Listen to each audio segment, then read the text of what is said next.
school meals will also lift around 550,000 children out of poverty. Williams. Thank you, Mr Speaker. Our poverty rates remain far too high in my constituency of Stoke-on-Trent North and Kidsgrove. Can the Chancellor please outline what assessment she has made about how the fair decisions taken in the budget will address poverty amongst low-income working families in my constituency and across the country? Chancellor.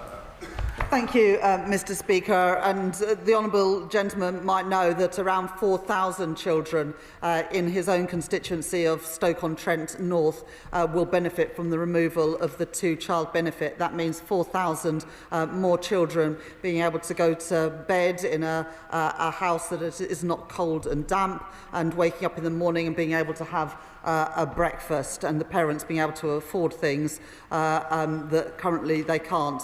This government is also providing funding for free school meals in England, delivering free breakfast clubs in every state-funded primary school in England, and also extending the Warm Homes discount to 3 million more children. I'm proud to be the Chancellor that has led this, to the largest expected reduction in child poverty over a parliament since records began. Esther McVeigh. Mr Speaker, the biggest issue for those on low incomes is losing their jobs.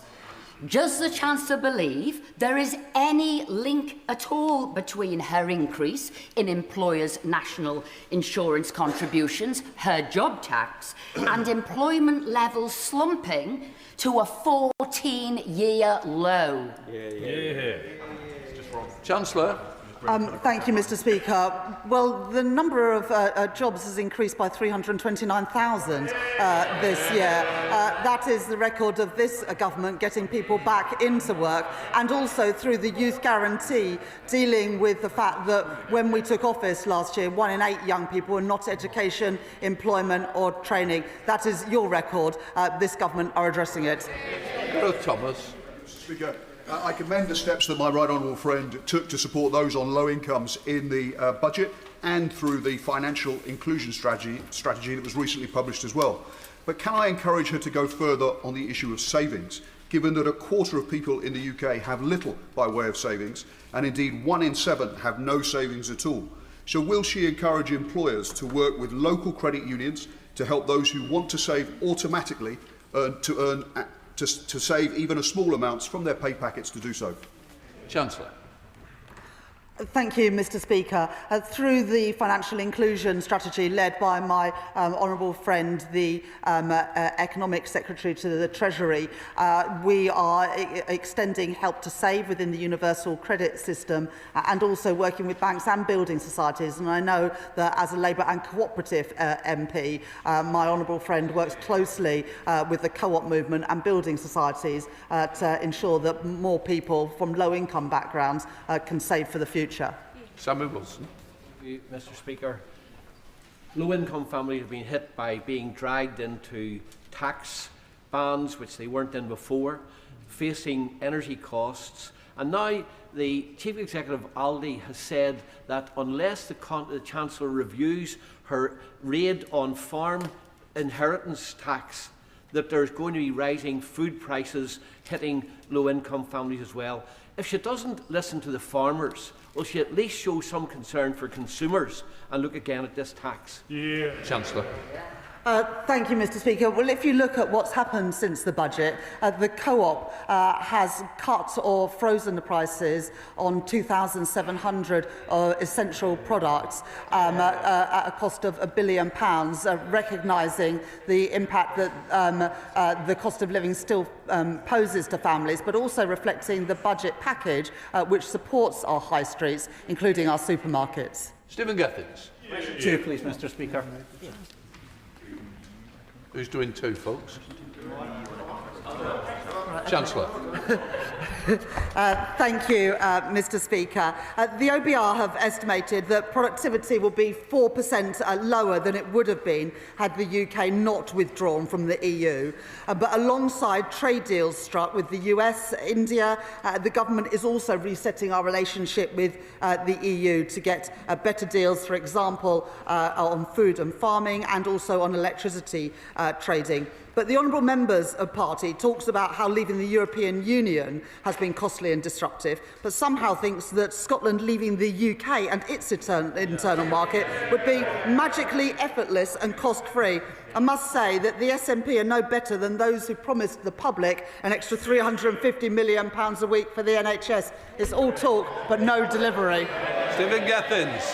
Thank you, Mr. Speaker. Now, I'm going to try and strike a more a note that's maybe a little bit better in terms of when we worked together with the Prime Minister, the Chancellor and others to ensure that we overcame Tory secrecy with their analysis of what it would be like to be outside the single market and the customs union. We worked together on that. So if we could overcome Tory secrecy on analysis about what it's like to leave the EU, with it now costing an estimated £250 million a day, when will the Labour Party release their analysis? Chancellor. Well, the Office of Budget Responsibility produced their independent analysis. They have confirmed that they believe that that 4% number is the correct number, and it's the one that they continue to maintain in their forecasts. Bottle Crichton. Thank you, Mr. Speaker. Can I ask the Chancellor if the Treasury's made any assessment of the SNP's plans to separate Scotland from its main market, the rest of the UK, which is 60% of its trade? And while I'm at it, can I thank the Chancellor for £820 million extra to the Scottish budget? Order. Sorry. The good news for the Chancellor is she's no responsibility for the SNP. Right, let us move on to Daisy Cooper, Liberal Democrat spokesperson. Thank you, Mr. Speaker. The botched Brexit deal has wrapped up British businesses in red tape and has blown a hole in the public finances to the tune of £90 billion a year.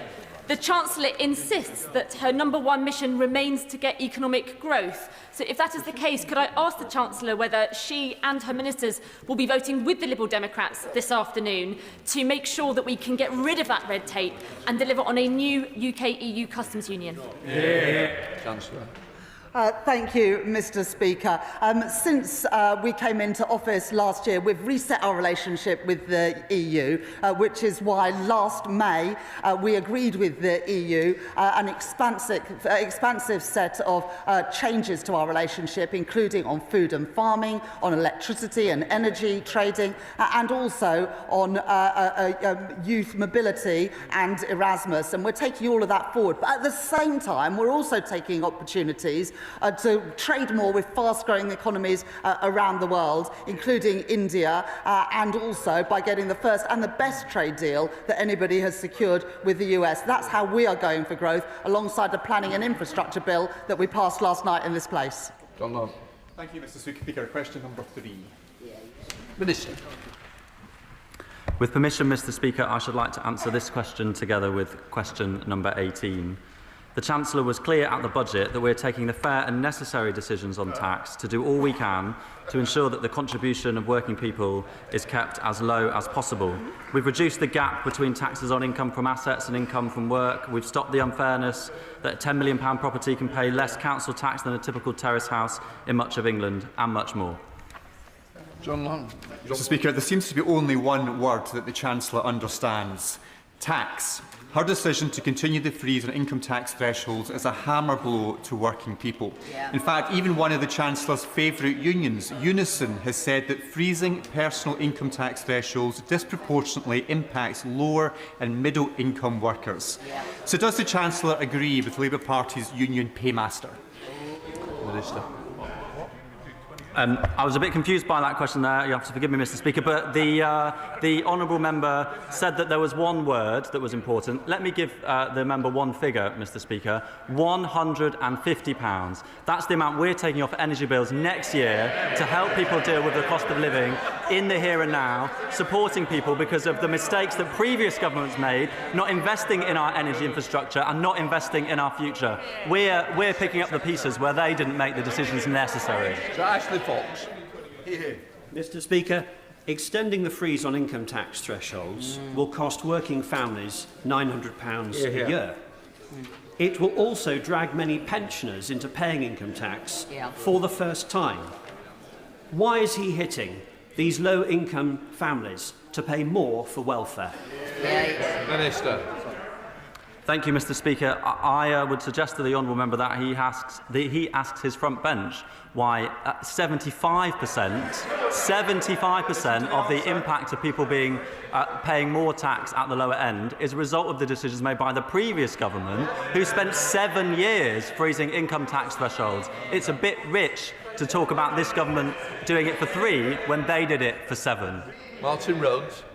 Thank you, Mr. Speaker. What assessment has the Minister made of the impact for working people from the historic increase in the living wage? Minister. Thank you, Mr. Speaker, and I thank my honourable friend for his question. Yes, we have chosen to uplift the national living wage and the national minimum wage, Mr. Speaker, so that those on low incomes are properly rewarded for their hard work. This will benefit 2.7 million people, including many people in his constituency and across the whole country, and I thank him and members, particularly on this side of the House, for their support for making sure we can make work pay up and down this country.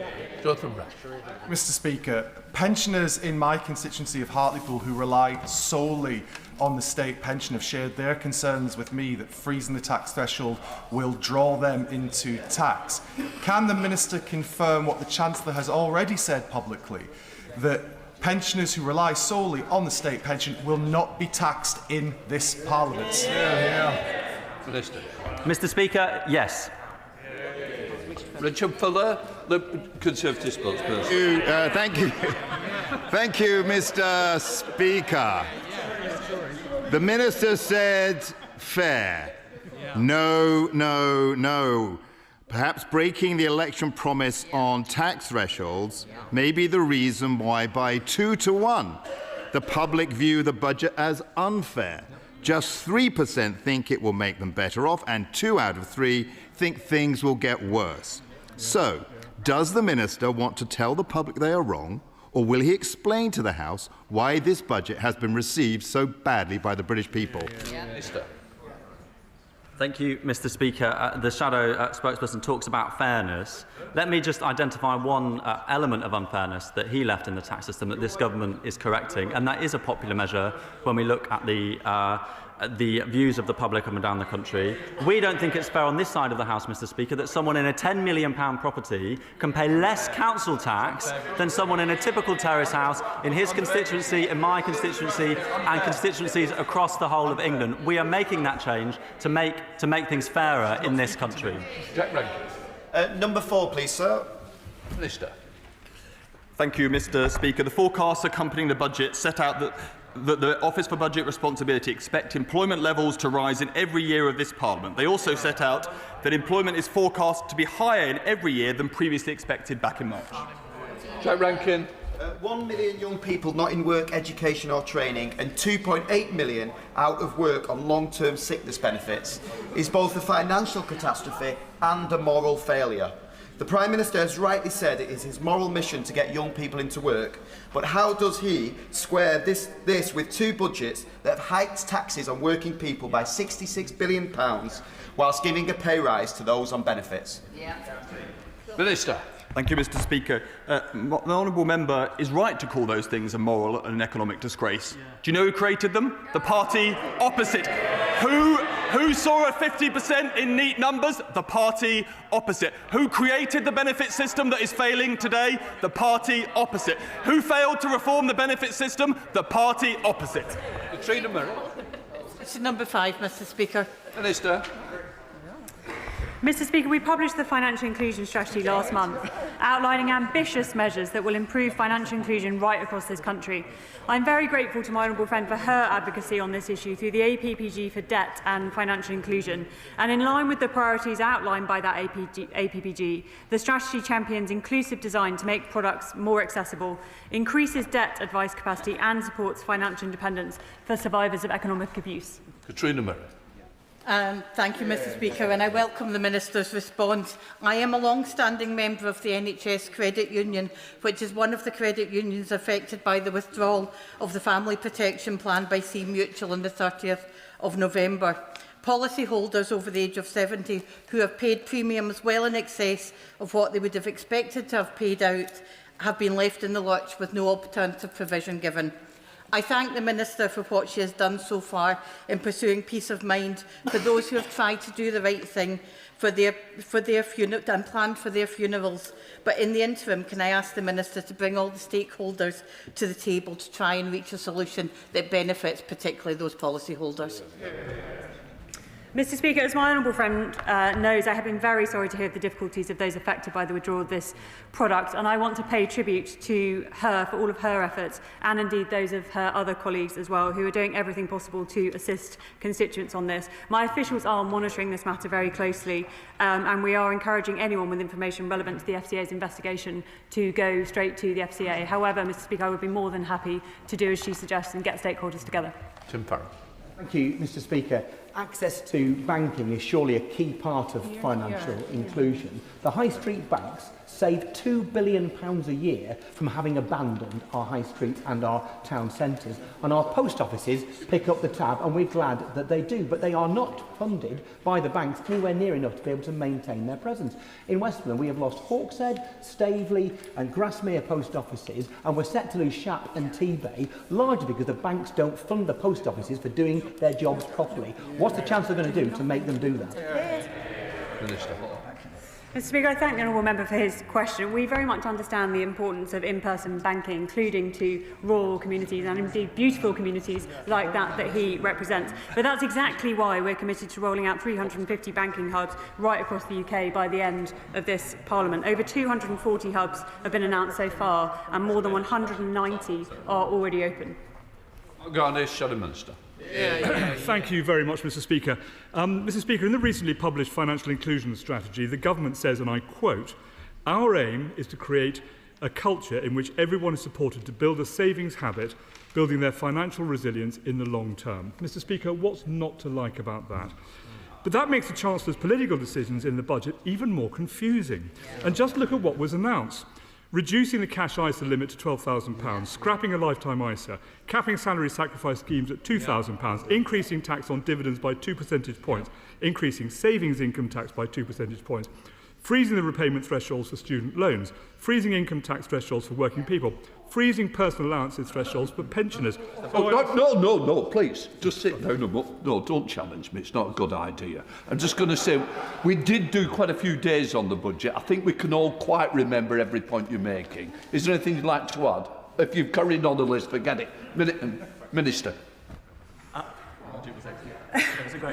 Mr. Speaker, the shadow spokesperson makes reference to a number of changes in the budget which were pragmatic, responsible and fair, and I contrast that with their approach, which would return us to austerity, which would be both irresponsible and unfair.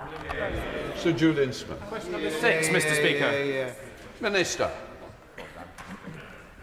Thank you, Mr. Speaker. With permission, I would like to answer this question together with question number 20. Small and medium-sized businesses are vital to our economy and our communities, and the government's small business strategy published in July this year sets out our approach to supporting them. As temporary pandemic business rates relief ends and the new revaluation comes into effect, we are supporting the High Street with £4 billion worth of support through transitional relief and our supporting small business schemes, as well as our long-term reforms to permanently lower the multipliers for eligible retail, hospitality and leisure properties, and support them with a significant package that will cap most of the increases for those who've seen large increases since the pandemic this year. Sir Julian. Mr. Speaker, last week Skipton was voted the happiest town to live in Britain. And one of the reasons for this, Mr. Speaker, is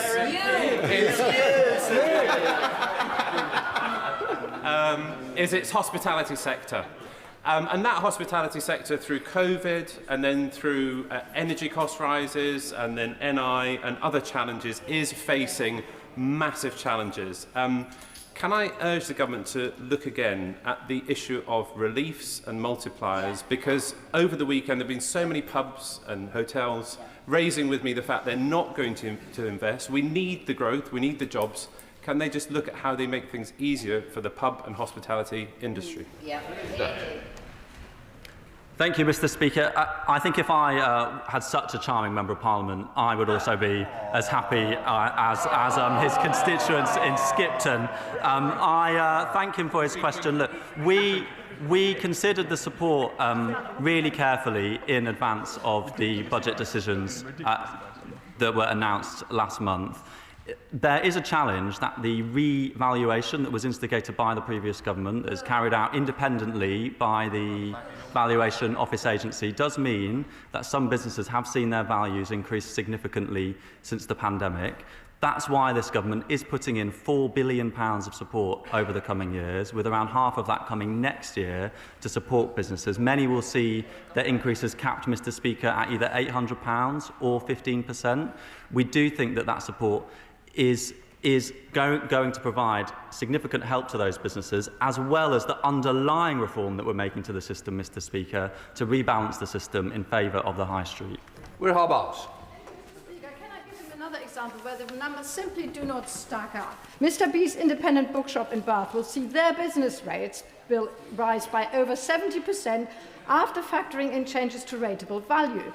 These changes were packaged as a move away from short-term fixes, yet vital discounts have been scrapped and replaced with less generous support and an unclear transitional relief system. How can he justify such a stark increase in business rates and really challenge our cherished bookshops? We have got 3 of them in Bath that we so like to have in Bath and want to support.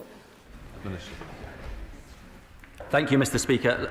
I think it's really important for all of us to make sure that we're communicating to the small businesses in our constituency, as I was doing this weekend, that there is a difference between the increase in the rateable value, and it may be that the business that she's referring to, and I like all good small independent bookshops myself, has seen a large increase in its value since the pandemic. But precisely because that has happened in some cases, we are implementing a very significant support package this year that will mean that no business that has a rateable value of less than £100,000 will see an increase in its bills of more than either 15% or £800. There's a bit of a technical detail there, which I'd be happy to go into with the member. But the important thing is there are significant protections in place this year on bills, even if rateable values have increased significantly since the pandemic. Lewis. Speaker, in Norwich there's a saying, there's a church for every Sunday and a pub for every day of the week.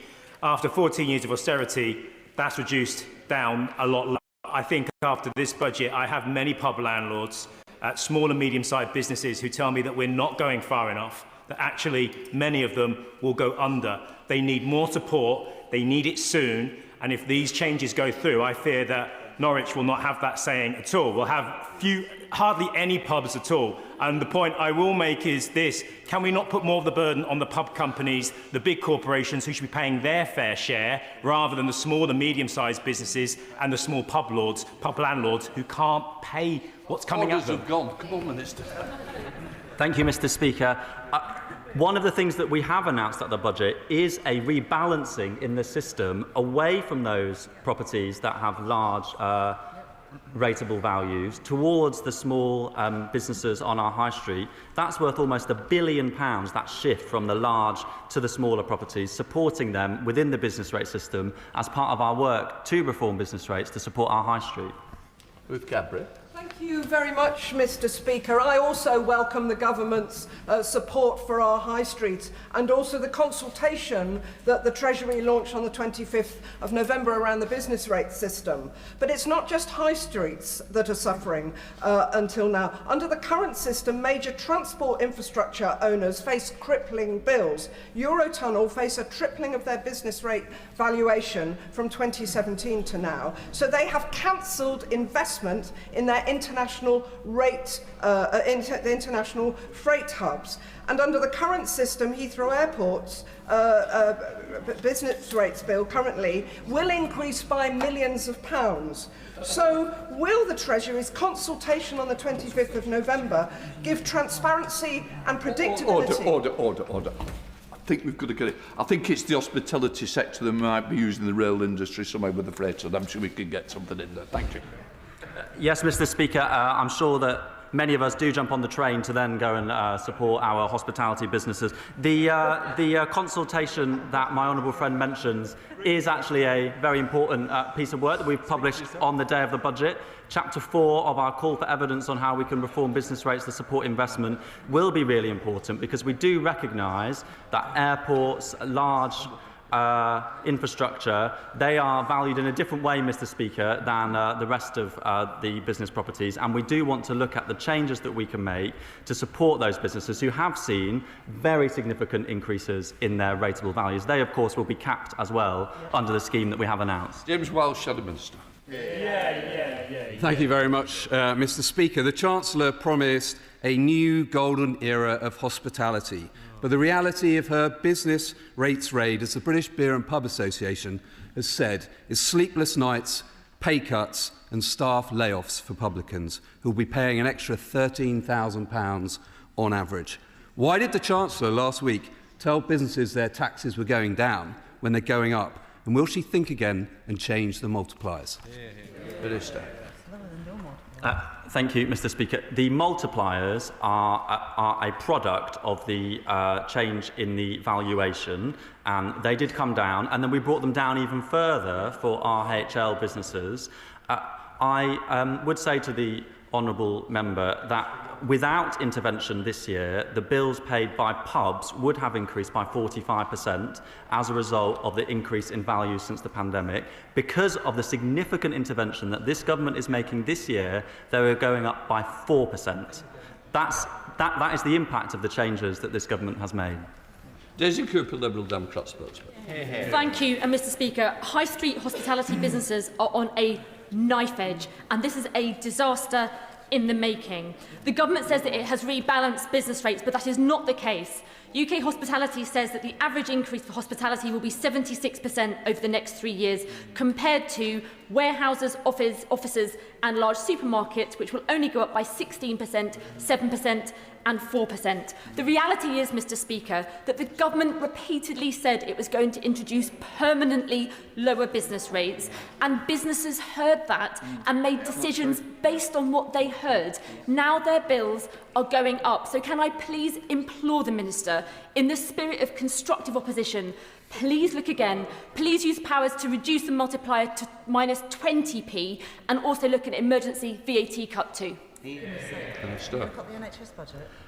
Thank you, Mr. Speaker. Look, we have set out our plans to reduce the multipliers for retail, hospitality and leisure properties. That is a rebalancing in the system. It does mean that they face the lowest tax rate, particularly the smallest RHL properties, in the system than since 1991. At the same time, there is she shakes her head, but the tax rate is the lowest it has been since 1991. At the same time, Mr. Speaker, because of the unwinding of the reduction in values going into the pandemic, that are now, because we're seeing a recovery, because businesses are bouncing back and their properties are worth more, there has been an increase in the values, and we're spending £2 billion this year capping those increases at either 5 or 15% for many of the businesses up and down the country.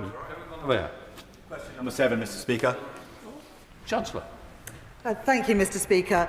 Transport costs represent 14% of household spending, and so the government took the decisive action in the budget to freeze all regulated rail fares in England for 1 year from March 2026. That is the first time in 30 years that has happened.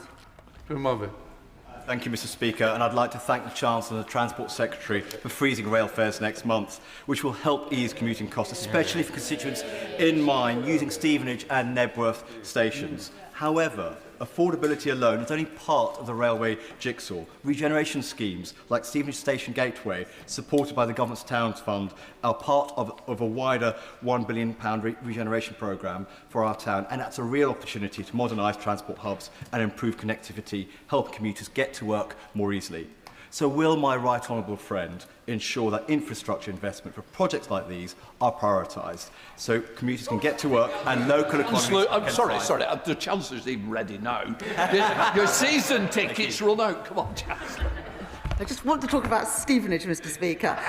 The government action is saving commuters in Stevenage £285 a year on the cost of a 5-day season ticket. The government is also committed with the uplift of £120 billion in capital spending to the sorts of projects that my honourable friend mentions, particularly around transport hubs, and I will arrange for my honourable friend to have a meeting with the relevant Transport Minister. Let's try another ticket. Tom Tugendhat. Thank you, Mr Speaker. I very much welcome the statement that the Chancellor has just made. Do I take that as an assurance that she will speak to her right honourable friend, the Transport Secretary, and make sure that rail fares in Tunbridge do not increase when a second peak time service is introduced, when contactless is rolled out as far as Tunbridge? Because that, of course, would be a sleight of hand, and she would never want to do that.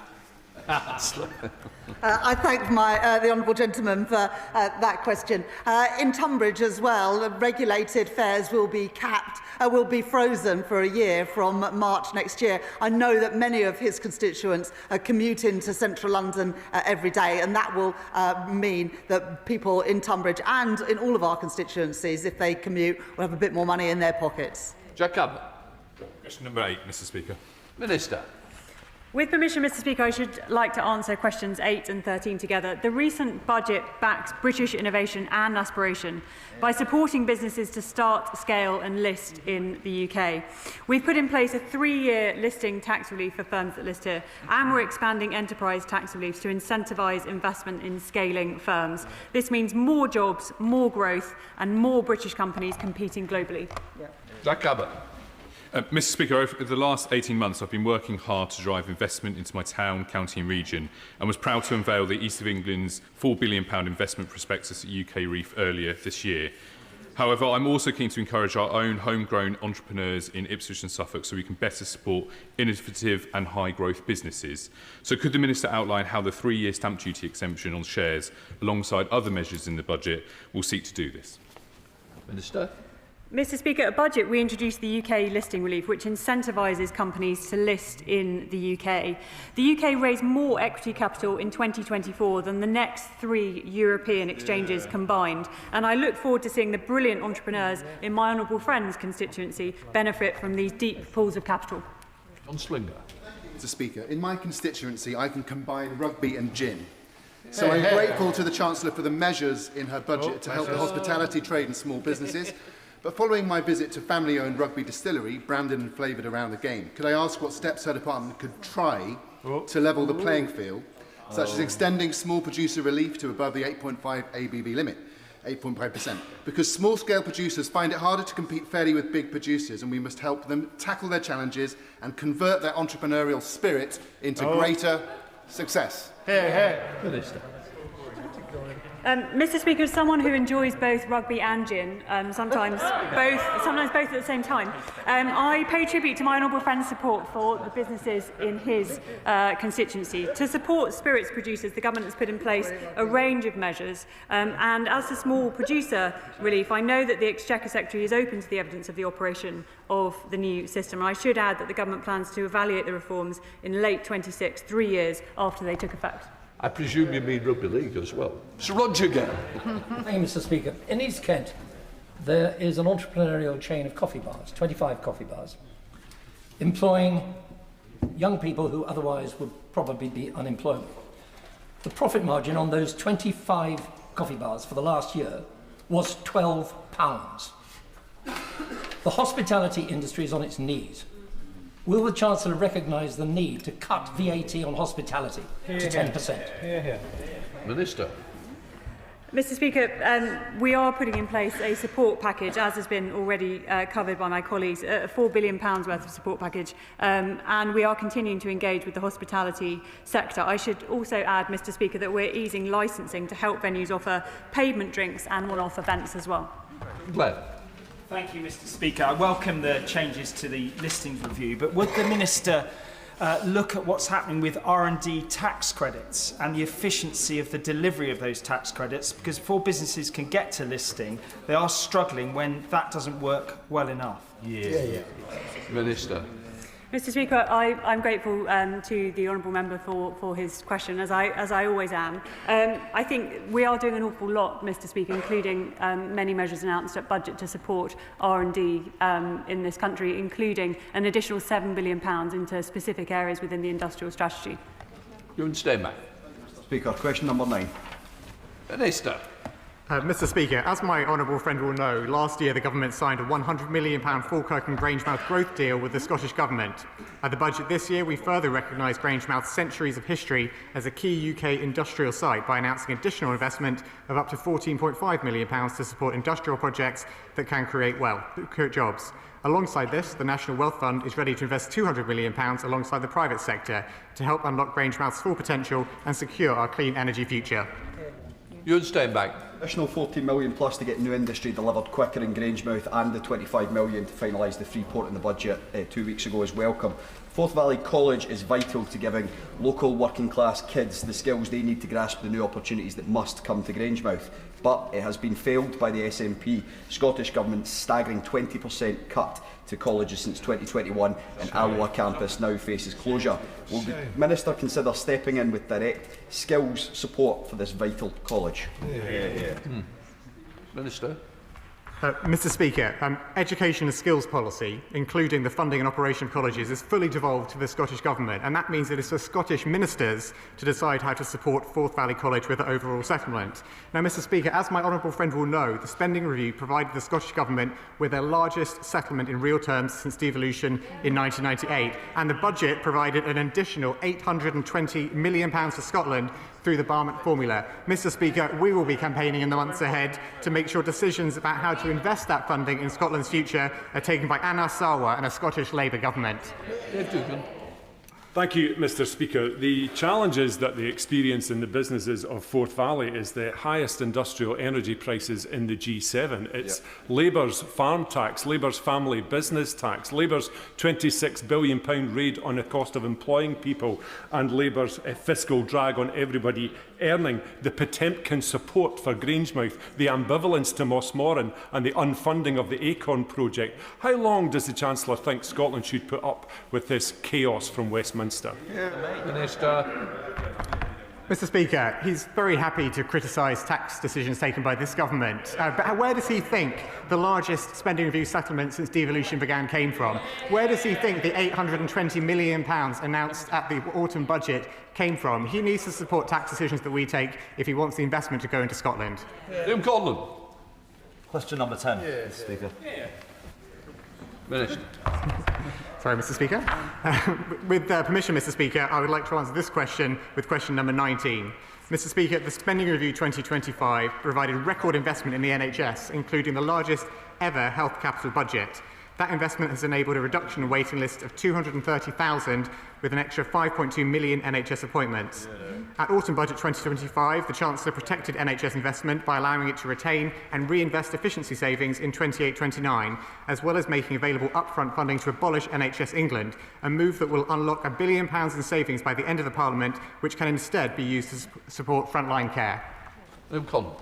For his response. When I was in sixth form, I became one of the, at the end of the last Labour government, I became one of the youngest people in Britain to have a hip replacement. And I will always be grateful to the incredible NHS staff who cared for me. But between 2011 and 2024, because of savage Tory cuts, the waiting list for hip replacements at King's College Hospital Trust, which serves my constituency of Beckenham and Penge, more than doubled. The Tories left thousands of people waiting months on end. With thanks to record investment from this Labour government, those waiting lists started to fall. Will the Minister commit to continue this investment in the NHS? Excellent. Well, Mr. Speaker, I thank my honourable friend for his question, and like him, I will always be grateful to the incredible NHS staff who got me back fighting strong after I was diagnosed with a neuromuscular condition in my 20s. Mr. Speaker, people across the country have stories like ours, and that is because we all depend on the NHS. And that is why it is such a priority for us as a government to invest in our health service, to get it back on its feet, and to build an NHS that is fit for the future. Sam Nopper. Thank you, Mr. Speaker. Can I thank the Chancellor for investing in our community care?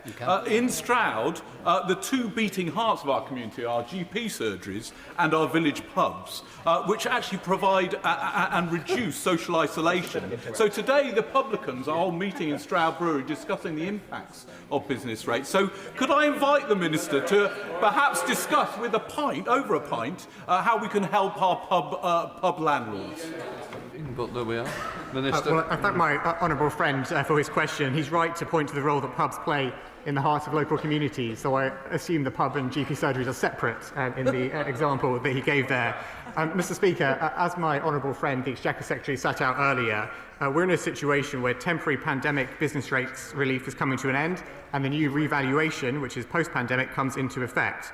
In that context, we're supporting the high street, including pubs, with permanently lower tax rates for eligible retail, hospitality and leisure, as well as a support package that means most properties seeing increases will see them capped at 15% or less next year, or £800 for the smallest. Blackman. One of the challenges the NHS faces is dealing with people that are street homeless and then have to go into hospital, obviously, for treatment. They're then discharged, and it's almost like a rotating saw, unfortunately.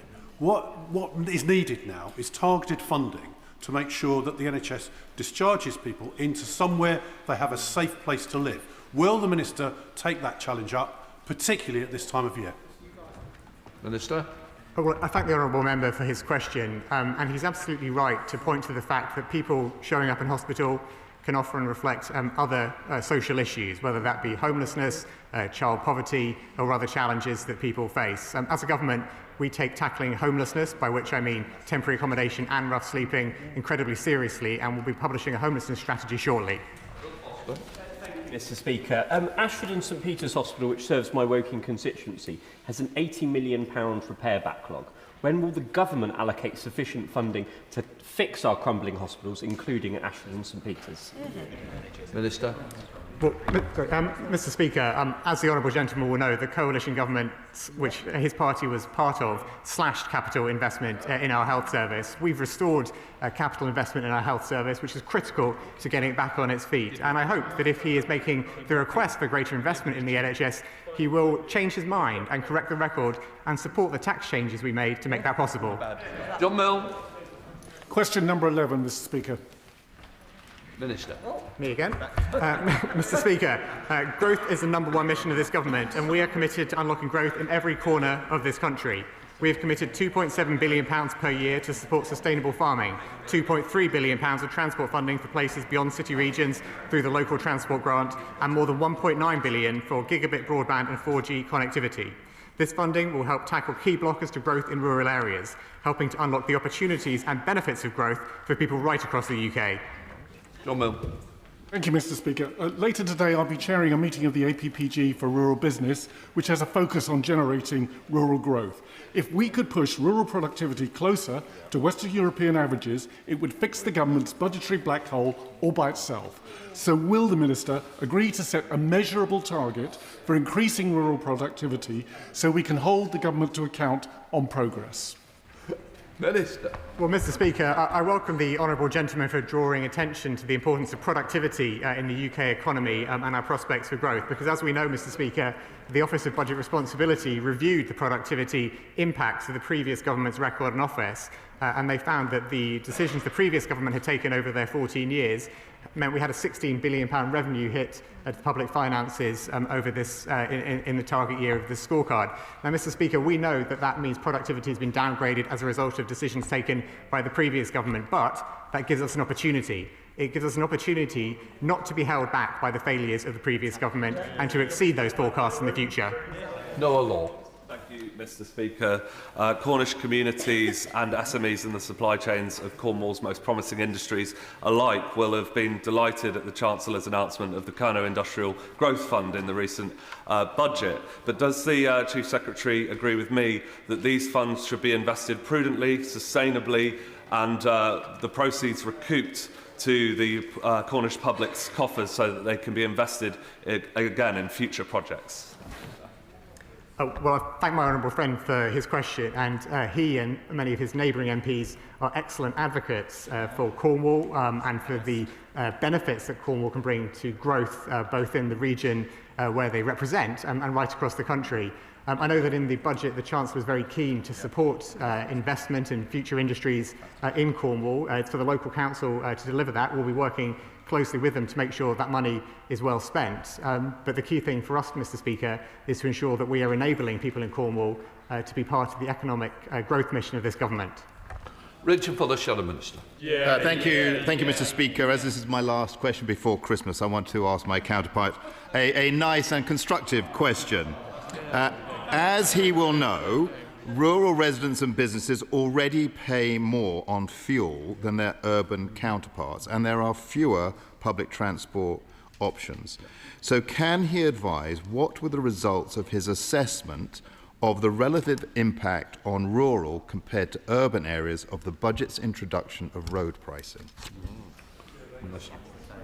Mr. Speaker, I think the honourable gentleman was referring to the changes we announced in budget around electric vehicles and their contribution towards public finances. Mr. Speaker, if people drive electric vehicles, wherever in the country they drive them, they benefit from investment in roads and maintenance alongside those of us who drive petrol cars. So it's important to make sure that we make the tax system fit for the future. Mr. Speaker, this is a decision which people have talked about for many years. His party ducked that alongside many other difficult decisions. We are taking them head on to make sure we are fit and stable for the future.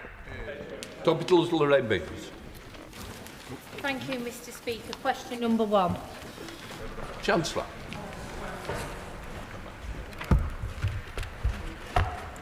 Thank you, Mr. Speaker. COVID, fraud and error under the previous government's mismanagement cost the taxpayer £10.9 billion. They played fast and loose with the public purse and left the front doors wide open to fraud. That is why I've appointed a COVID Corruption Commissioner to carry out the independent review. This government is doing everything to recover taxpayers' money. We've already got back around £400 million, with more to come. That money belongs to the British people, in our communities and in our NHS. We welcome the publication of the Commissioner's independent report and we will respond fully in the new year. Thank you, Mr. Speaker. The British people are paying the bill for criminal COVID fraud. Under the Conservatives, waste and corruption exploded and taxpayers' money was stolen.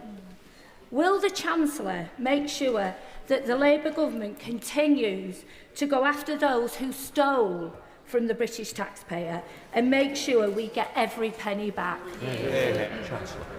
I couldn't agree more with my honourable friend. The previous government failed to protect public money, while this government has generated around £400 million in getting money back. And we all know what happened. The Tories dished out contracts to their friends and their donors, money that never belonged to them. This government will leave no stone unturned because that money belongs to taxpayers, not with cronies or crooks. We come to the Shadow Chancellor, Sir Melstride. Thank you, Mr. Speaker. Mr. Speaker, the process surrounding the budget was utterly chaotic. We had months of damaging speculation, fuelled by briefings and leaks from the Treasury itself. That included briefings on the 14th of November, which moved markets and gave the appearance, at least, of being deliberately inaccurate, which is why we need the FCA to investigate. But can I ask the Chancellor a simple question? Did she at any point authorise or allow confidential details of the budget or the forecast to be briefed to the press? Yes or no? Chancellor. No. Sir Melstride. Mr. Speaker, the OBR's own guidance says, and I quote, "The interim rounds are transmitted to the Chancellor in confidence." Yet the Chancellor repeatedly stated before the budget that the OBR had downgraded their productivity forecasts. In her statement in Downing Street on the 4th of November, she said in relation to the OBR's forecast, and I quote, "It is already clear that the productivity performance is weaker than previously thought." Why did the Chancellor breach the confidentiality of the OBR? Chancellor. Well, in the spring statement, the OBR were clear that productivity was coming in lower than forecast, and they were clear that they were reviewing that over the summer. The numbers that the OBR have since published showed that in the final pre-measures forecast, the fiscal headroom was just over £4 billion. I was clear in my speech on the 4th of November. I didn't want to reduce the headroom. I wanted to increase it. I increased it to bring back the stability that's much needed in our economy after 14 years of Conservative government.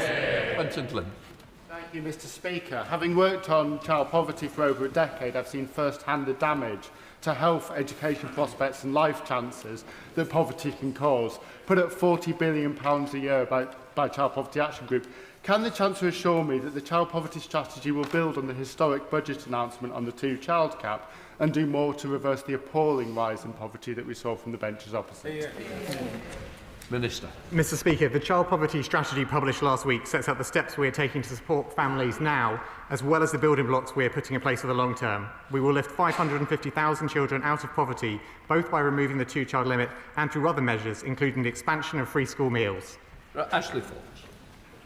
Mr. Speaker, unemployment is higher today than on the day the Chancellor took office. Would you tell the House why that is the case? Chancellor. Well, employment is up since we took office, and part of the reason for the disparity between those numbers is that people who were economically inactive are now seeking work. That's exactly what we want, for people to be seeking work and to get back into work. But there are more jobs in the economy today than when we took office. Thank you, Mr. Speaker. As a former deputy head teacher, I and other school leaders knew of the pressures faced by having to turn libraries into classrooms due to underfunding by the Tories, disproportionately affecting children in our deprived areas. Does the Chancellor agree her £5 million commitment for libraries and books for secondary schools is an example of how increasing opportunity for all children is good for our future economy? Chancellor. Thank you, Mr. Speaker. Well, my honourable friend will know that when I was at secondary school, my school library was turned into a classroom because there were more students than there was space. We have put £10 million into primary schools to get a library at every single primary school in this Parliament. And next year, to celebrate the National Year of Reading, we're putting £5 million into having more books at secondary schools, and I'm really proud to be doing that. Matt Nichols. 110,000 jobs have been lost in the hospitality sector since this government came to office, and 8 pubs are closing every week, but the Chancellor's made it worse. Jonathan at the Devonport has told me that his business rates are set to treble. Does the Chancellor realise that her budget will cost people their jobs, landlords their businesses and communities their pubs?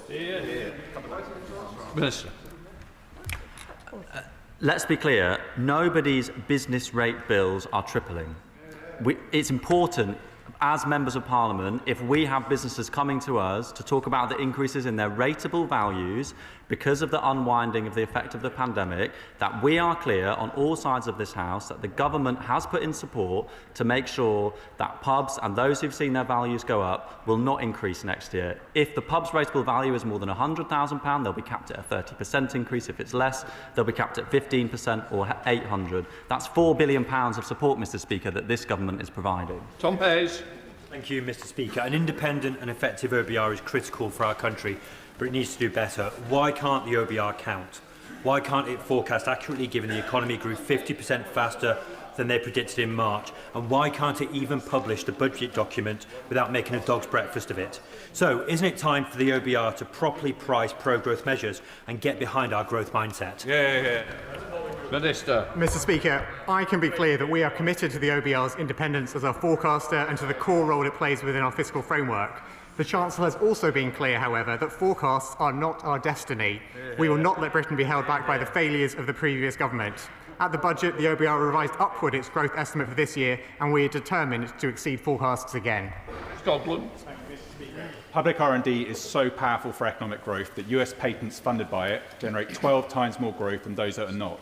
But does the Chancellor accept the judgment of the OBR that UK public R&D will generate no additional incremental growth because we are not increasing it enough?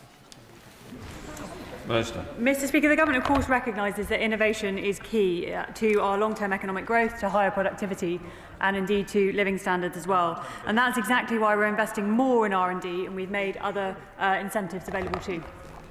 Then make Elliott. Thank you, Mr Speaker. Mr Speaker, it's been a rocky week for the Office for Budget Responsibility, so I'm glad that the Chief Secretary recognises and has reiterated the value of an independent regulator in this space.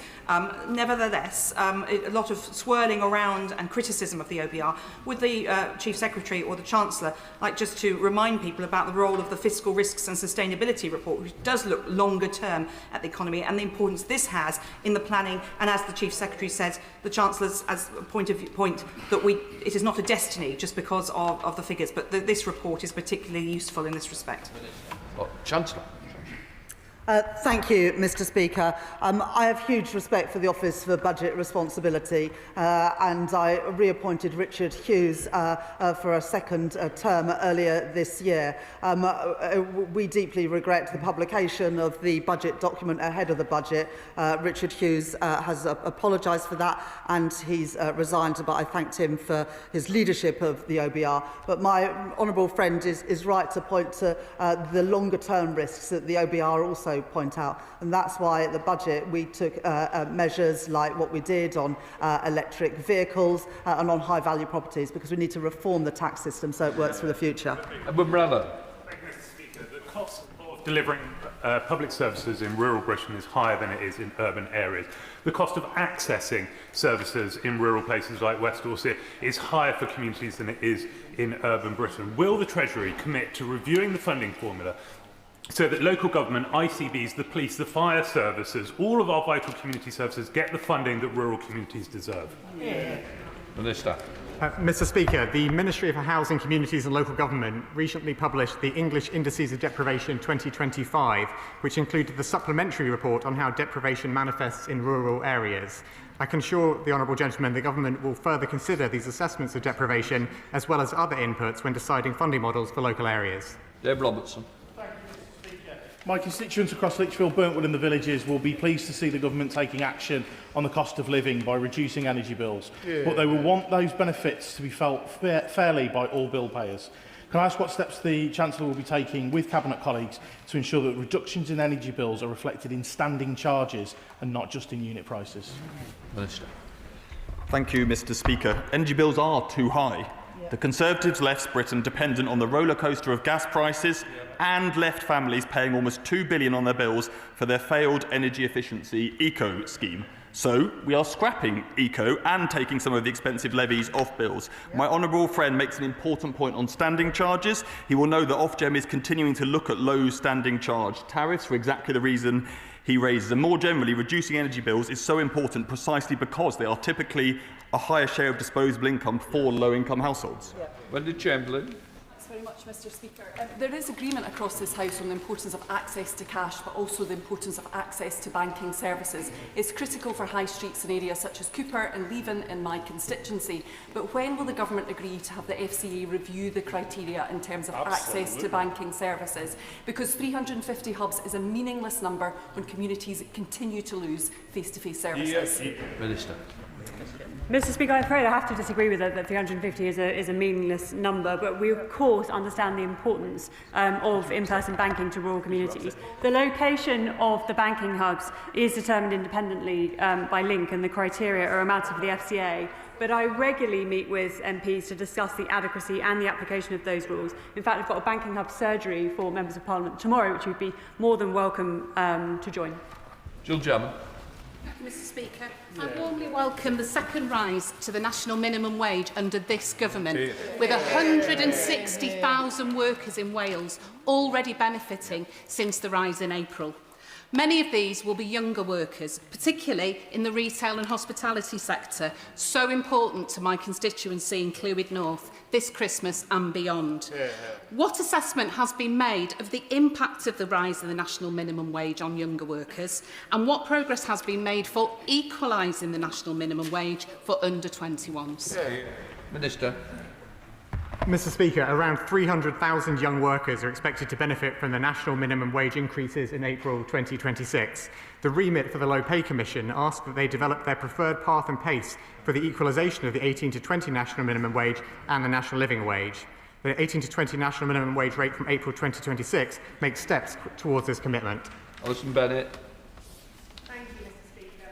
The government seems set on pushing through with the family farm tax, despite opposition on these benches and indeed on theirs. Shame. Despite this, will the Minister at least revisit the forestalling clause, which would help older farmers in mid-Sussex and across the country avoid the consequences of backdating this legislation? Minister. Thank you, Mr. Speaker. We at the budget came forward with a revision to the policy to support those people whose spouses have already passed away and made the allowance transferable between the spouses. That is a change will reduce the number of farms that are affected by the agricultural property relief changes from around 500, as was estimated at last budget, to now 375 when coupled with some changes to the underlying economic forecasts.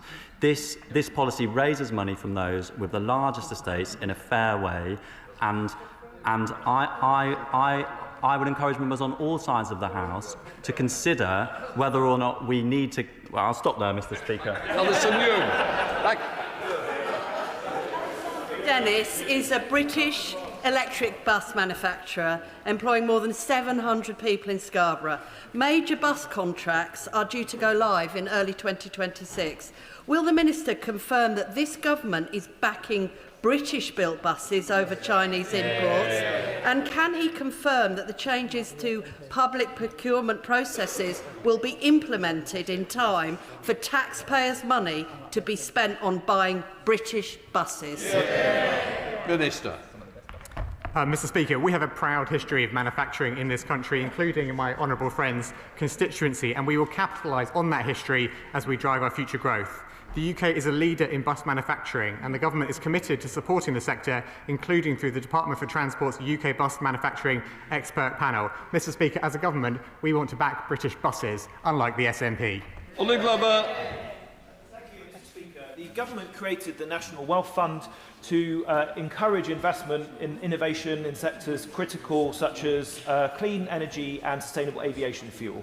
So how will the Chancellor make sure that the Wealth Fund will use different and maybe even better risk criteria than existing commercial banks and financial entities? Minister. Mr. Speaker, the National Wealth Fund is at the forefront of public investment, investing in early-stage companies and projects to support innovation, boost jobs and create growth. It will work closely and collaboratively with other public financial institutions like the British Business Bank, Innovate UK and UK Research and Innovation to support innovative companies across the UK. Sarah Owen. Thank you, Mr. Speaker. Removing the two-child benefit cap means that 5,000 children in Luton North will be lifted out of poverty. Many live in households where parents work but and still do not meet. Does the Chancellor agree that action like this and the Youth Guarantee Scheme will end the vicious cycle of poverty for good? Chancellor.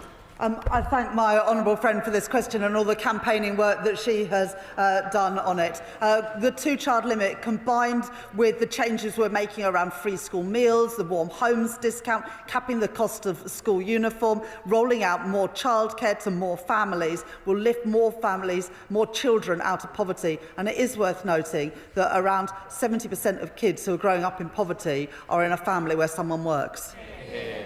Stephen Ball. Thank you, Mr. Speaker. The Office for Budget Responsibility shows that welfare spending will be £32 billion a year more at the end of this Parliament, just as a result of decisions in the last budget. Why was the Chancellor not more honest in the Labour Party manifesto about the choices she wanted to take? Minister. Thank you, Mr. Speaker. The welfare state the party opposite created is failing, and we are changing it. Welfare spending rose 3 times as fast under the party opposite than it did under this one because they created a broken welfare system. And to repeat, Mr. Speaker, we will change it. Antonia Banks. Thank you very much, Mr. Speaker. Last week I went to Alacast in Wednesbury, one of our brilliant foundries. I've also been to Newby foundries, and both have told me of their relief that the landfill tax is not going to impose significant additional costs on them. I wonder if the Chancellor would like to set out the action she is taking to support our brilliant manufacturing and automotive industries at this budget. It's an easy one. Chancellor. I thank my honourable friend for that question. We're backing building and getting Britain building with the planning and infrastructure bill that passed yesterday. I think without the support of the party opposite, but frankly we don't need them. And we are backing our automotive sector with changes to the ECOS scheme, the electric car grant and so much more. We're backing the British manufacturing industry, both automotives, buses, trains and everything else. Stephen Flynn.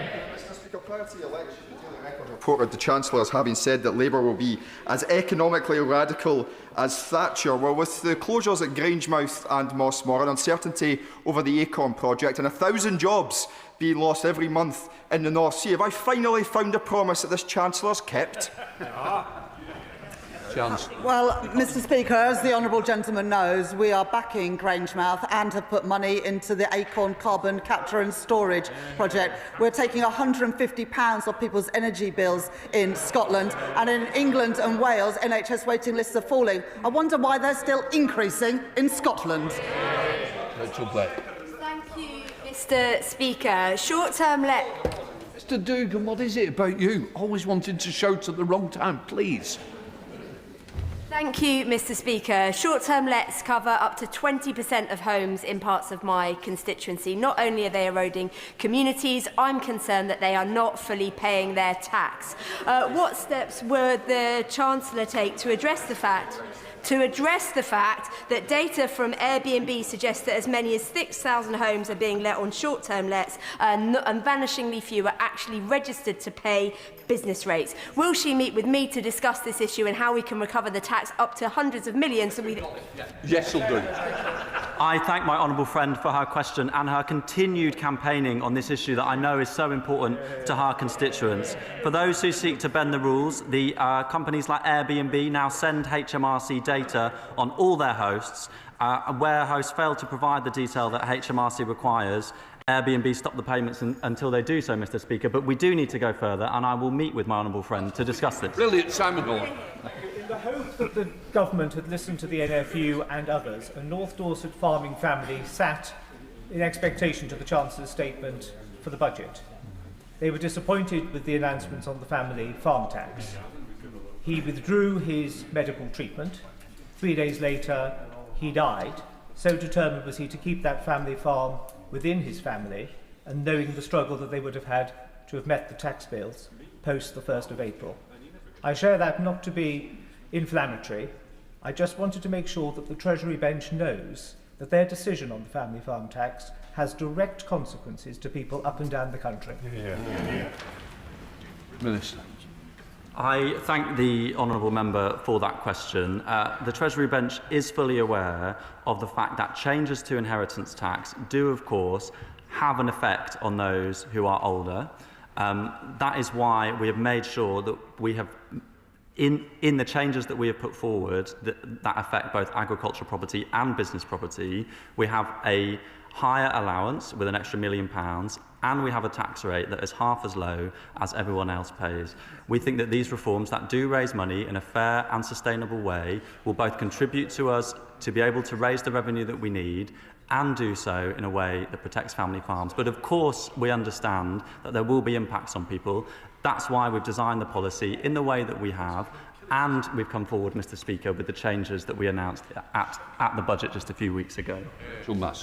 Thank you, Mr. Speaker. 2024, £6,200. 2025, £15,000. 2026, £19,100 after discounts. Independents are really struggling now with the revaluation of business rates. Will the Minister meet with York High Street Forum to really understand the challenge it brings to my city?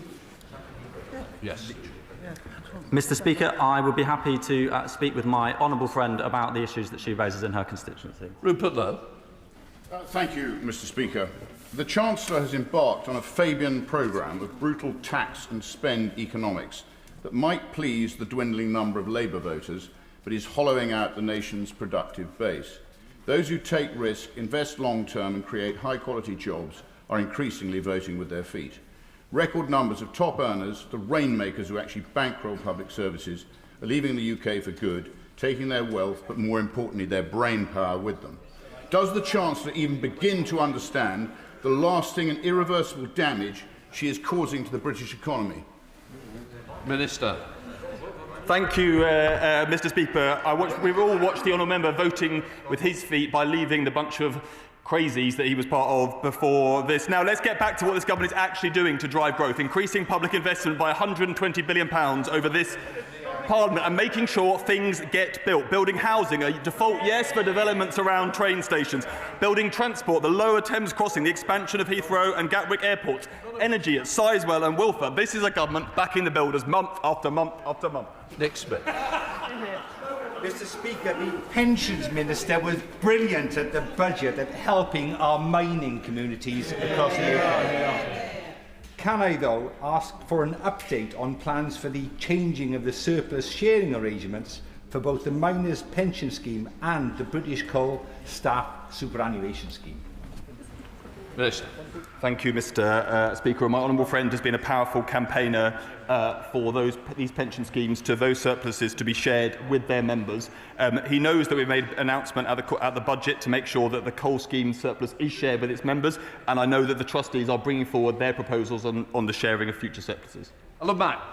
Thank you, Mr. Speaker. The budget cut the VCT tax relief that allowed investors to back Britain's fastest growing companies. How can the Chancellor claim to support our entrepreneurs, which is cutting off the funding they rely on? Chancellor. Well, I hosted an event last night for entrepreneurs, and speaking at it with the chief executives of Quantexa and of Motorway, both of whom welcomed the changes that we'd made to support entrepreneurs at the budget, particularly the changes we'd made around EMI, EIS, VCT, and also the 3-year stamp duty holiday for companies choosing to list here in Britain. We're backing entrepreneurs in Britain, and they're backing our changes. That completes questions. We'll let the front bench change over.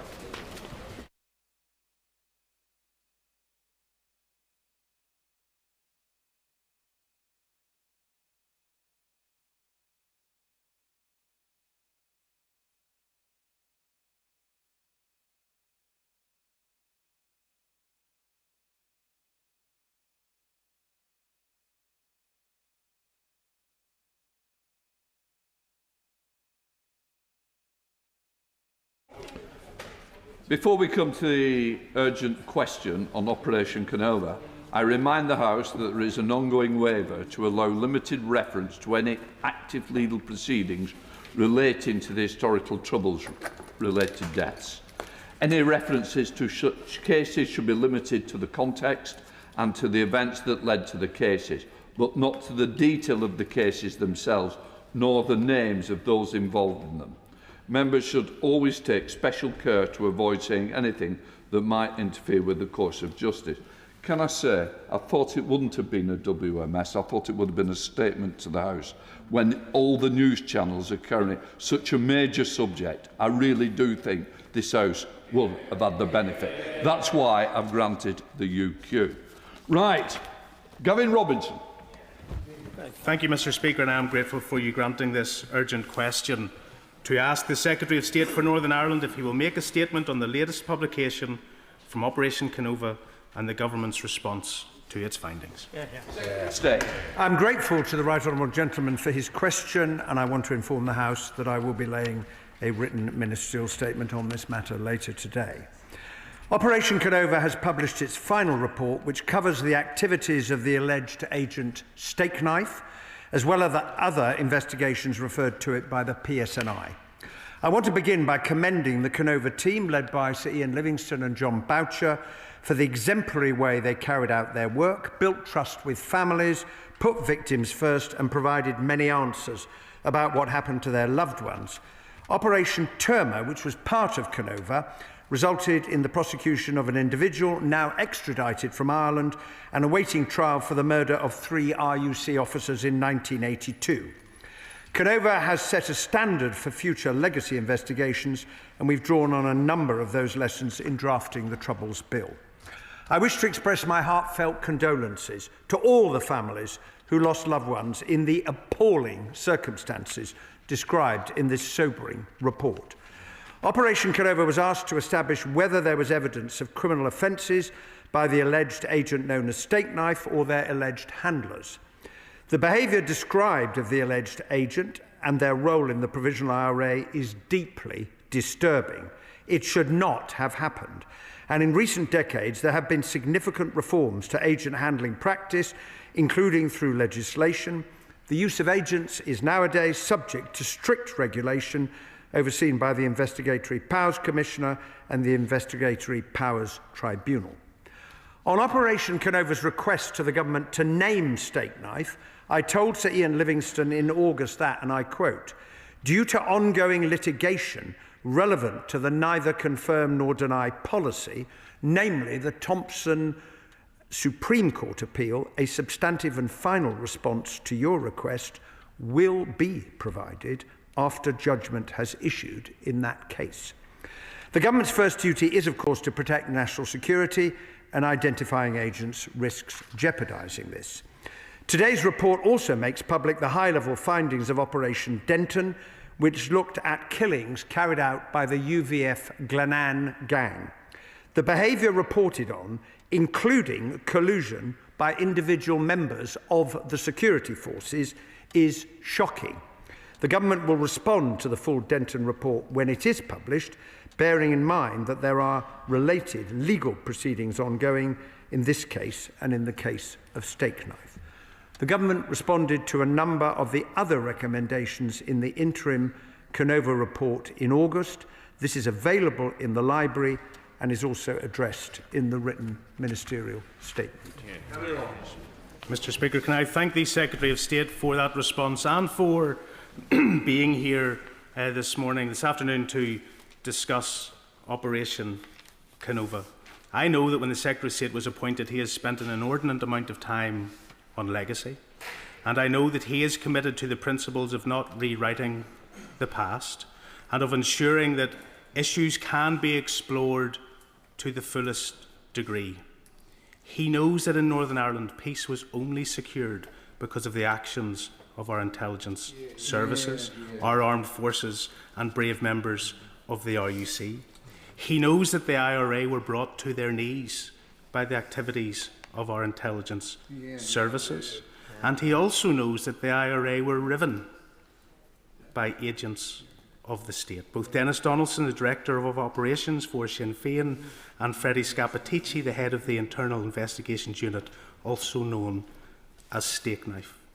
Can I ask the Secretary of State, does he welcome the finding of Operation Kenova that there was no high-level state collusion between paramilitaries, loyalist paramilitaries, and members of the army or the security forces? Does he recognise the important role that our intelligence services did play in securing peace in Northern Ireland? Does he recognise that the IRA were riven by informers? Does he realise the absurdity of maintaining the position that Operation Kenova could not name Freddie Scappaticci as Steak Knife? Does he recognise, in the findings relating to the Dublin and Monaghan bombings, that the UK state authorities had no information or intelligence that could have prevented those bombings? And does he recognise, in the context of the debate we are having on legacy, that there are too many inquiries he is letting pass by without highlighting the lack of accountability on the Dublin government, on the Republic of Ireland and their role in supporting the IRA? And we cannot wait until the conclusion of his legislative process or inquiry after inquiry until they open their books, share their stories, and indicate in the basis of truth and justice the role they played in our troubled past. To the right honourable gentleman for those points, and I join him in recognising the huge contribution that was made by the intelligence services and by the Army and by the RUC and other security forces during the Troubles to try and keep people safe and to defeat those who were trying to destroy society as a result of their terrorism. And we all recognise that. And the responsibility for the killing of around 1,700 people, the murder, often in the most brutal circumstances, and in some cases killing people, burying them, and then for a long time providing no information as to where the remains of people's loved ones were to be found, rests with the Provisional IRA. And I echo the comments that were made in the interim report and in the final report about what they did. I note, of course, what the report has to say in not finding any evidence of high-level collusion between the security forces and loyalist paramilitaries, in particular the UVF, in respect of the work of the Glenanne gang, as they have been called. But I do notice what they said about individual collusion. And I use the word shocking deliberately, because to learn now that serving police officers, so Operation Kenova reports, and serving members of the armed forces were colluding with those who were murdering people, a very large number of people, over 120 people were murdered by that gang. On the final point that he raises about all of us wishing to learn from the past, and I think in order to learn from the past, one has to try and tell the truth about the past, I would simply draw his attention to the framework agreement reached between the UK government and the Irish government in September, the steps that have been taken, which he and I have debated many times before, by the Irish government to cooperate with the OMA inquiry, and the commitment that they have given to the fullest possible cooperation with a reformed legacy commission, which the government's Troubles Bill is seeking to put in place with the consent and will of the House. And I hope that all members would welcome that, because the more information we can get about what happened, the more families will be able to find out exactly what took place in respect of their loved ones. Chair of the committee, Tony Antoniazzi. Thank you, Mr Speaker. As my committee's report on legacy outlined last week, information disclosure has been and remains one of the biggest challenges with legacy investigations. The Kenova report outlines the failure of MI5 to disclose all relevant material pertaining to steak knife in a timely manner. The PSNI Chief Constable said today he remains concerned there continues to be an unhelpful, unnecessary and protectionist approach to the disclosure of official records. Given these comments, Mr Speaker, and the significant concerns outlined in our report on the government's new approach to disclosure, how can families have confidence in the new process?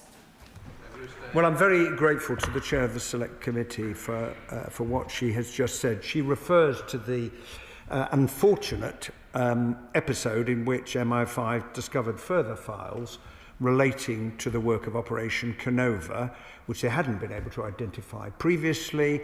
The Kenova report does say that they have no reason to believe that those reports, those files were withheld. It was MI5 was not able to find them, and the head of MI5 set up a process to review exactly what had occurred.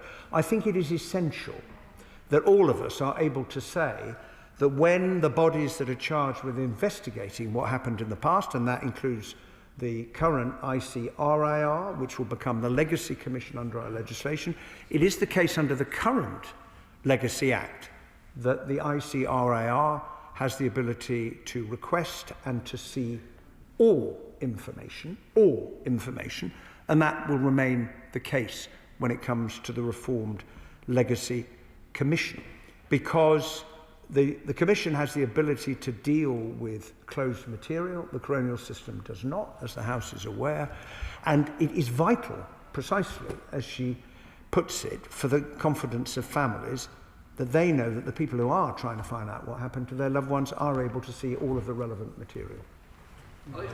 Shadow Secretary of State. Thank you very much, Mr Speaker. Thank you for granting this urgent question. And I congratulate my honourable friend from Belfast East for asking it and for his excellent contribution just now. This is a very significant and highly detailed report, which I know honourable members will want to take some time to digest. But this side of the House would like to thank all those who've contributed to it, and also to remember all of those who suffered during that very, very difficult time. The last Conservative government apologised for collusion following the De Silva review into the murder of Patrick Finucane. And whilst it is sobering to read further accounts of collusions between a small number of agents of the British state and paramilitaries, it is important to set this alongside a number of findings in the report today. First is the understanding, as mentioned by the Secretary of State, that legislation has changed dramatically since the time in question, under the last Labour government, but also under the last Conservative government.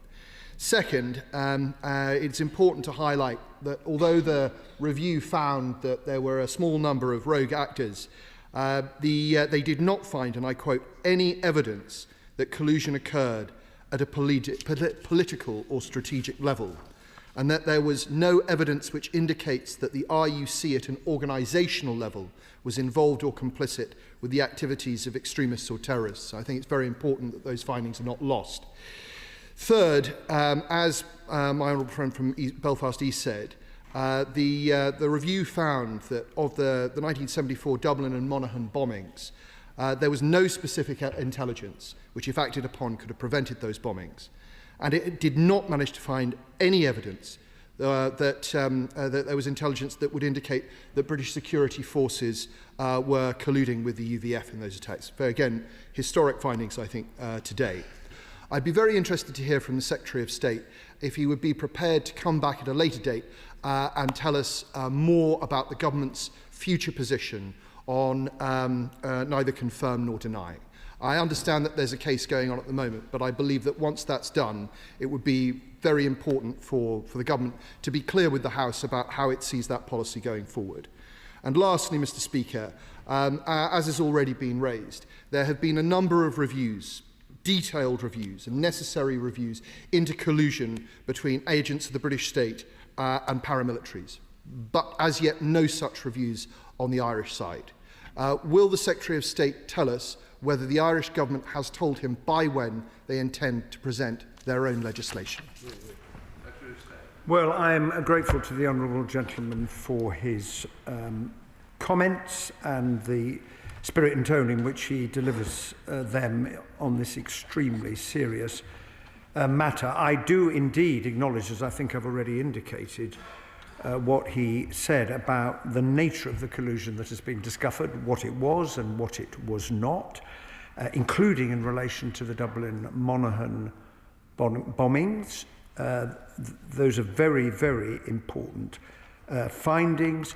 It is for the Irish government to determine what information they reveal, but they have given commitments to me and to the UK government, and indeed to all of us, about the cooperation that they will provide.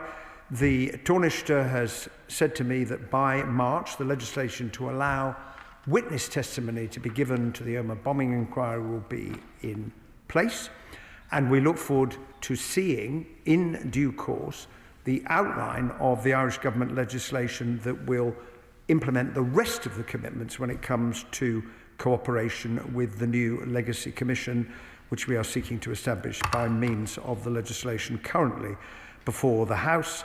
I am always happy to return to the House to provide further information and to answer further questions.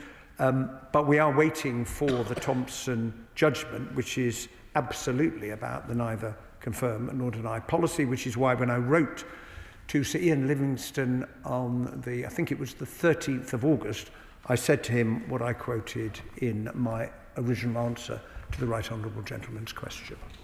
Well, I think it's important, Mr. Speaker, to firstly say that the people responsible for the murder of innocent people in Northern Ireland over many decades were the people who carried out those murders and the organisations that they were members of. But it is also very clear, Mr. Speaker, through these reports and previous investigations, that elements within the British state worked hand in glove with loyalist paramilitaries as they murdered scores and hundreds of innocent people in the north of Ireland, and also that the IRA were riddled with informers, including, clearly, at the very highest levels. So now that we know all of that, Mr Speaker, has the Secretary of State made an assessment of how many lives could have been saved and how much earlier could we have had peace in Ireland if the British Government had acted properly? Well, I would say to my honourable friend, I have not made such an assessment. Now, Operation Kenova itself had something to say about, in relation to the activities of the alleged agent Steak Knife.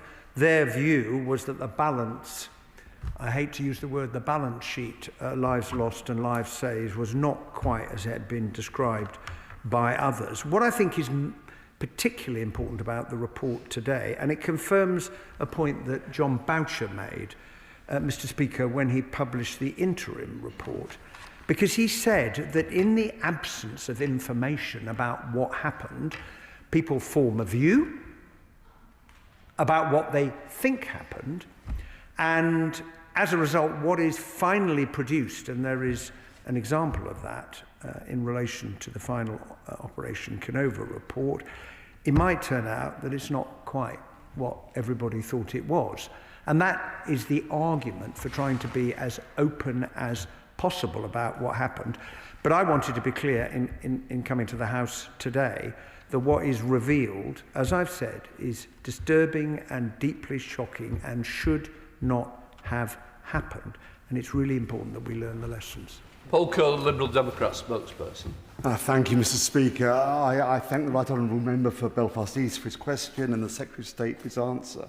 I have three questions.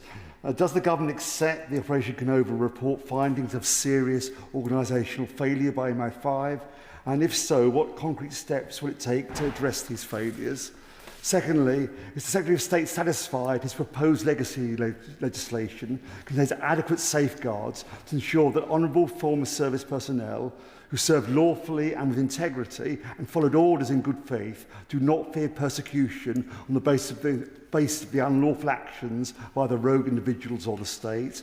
And thirdly, does the Secretary of State agree that the neither confirm nor deny policy must be exercised in a proportionate and necessary manner, should not be used to protect agents who commit gross serious crime nor hide any serious misdeeds of the state? Well, I'm grateful to the honourable gentleman for his question. I would say on the subject of our legislation and safeguards, it contains a number of very specific safeguards that are in the bill because of our commitment to the veterans who served with such bravery in the most difficult circumstances. But I've also indicated to the House that as the bill progresses, I am open to a continuing conversation with members on all sides of the chamber and with the Royal British Legion and the other organisations representing veterans, so we get this right. I would say about the neither confirm nor deny policy that it is really important for our national security, because the ultimate responsibility of governments is to protect national security.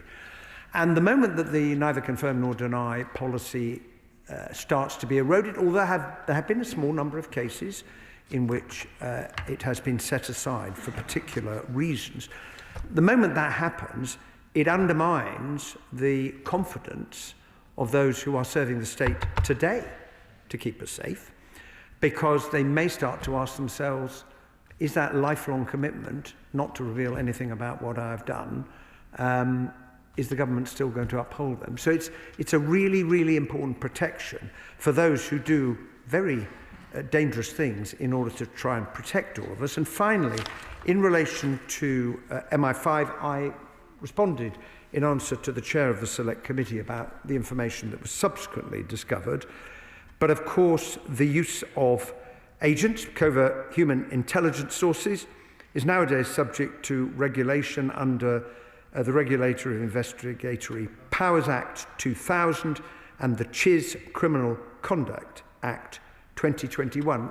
Both of those bits of legislation show the determination of the House to learn from what has gone wrong in the past. Mike Kerr. Thank you, Mr Speaker. We know that this was a brutal, murderous conflict, but as we are reminded today, it was internecine as well at times. There will be days like this, in the phrase of one of Northern Ireland's famous sons. But will the Secretary of State agree with me that even on days like this, we should continue to keep victims and families at the forefront of our thoughts? I agree with my honourable friend very, very strongly in what he has just said. And in one sense, the great contribution that Operation Kenova has made to doing precisely that has been the way it has dealt with the families, kept in touch with the families, told them what they were able to discover, what they weren't able to discover, and they had their Victims and Survivors Advisory Group, and we have taken that idea, because all the people I spoke to said that really worked well in Kenova, and we have put it into the bill that the House is currently considering, because learning the lessons is not just reflecting on the horror that this report reveals, but also learning from the way they went about dealing with families, because it's really important that the Commission, I know they're working hard to do that at the moment, is able to win the confidence of families. So when they do tell them, I can tell you this and I can't tell you that, and I haven't been able to find out the following, families will have confidence they've done their darndest to discover what really went on. Sir Julian. I'm sure the Secretary of State will agree that running any double agent inside a murderous organisation is bound to be a moral nightmare. The justification for such action is always, as it should be, that many more lives will be saved as a result of doing this, even if the agent is implicated in illegal and indeed murderous activities. What's unusual about this case is that it appears to be that more lives were not saved by this particular operation. Can the Secretary of State say whether the agencies accept that this particular operation was counterproductive even in its own terms, and if he can't share that with us openly, could it at least be shared confidentially with the Intelligence and Security Committee of Parliament?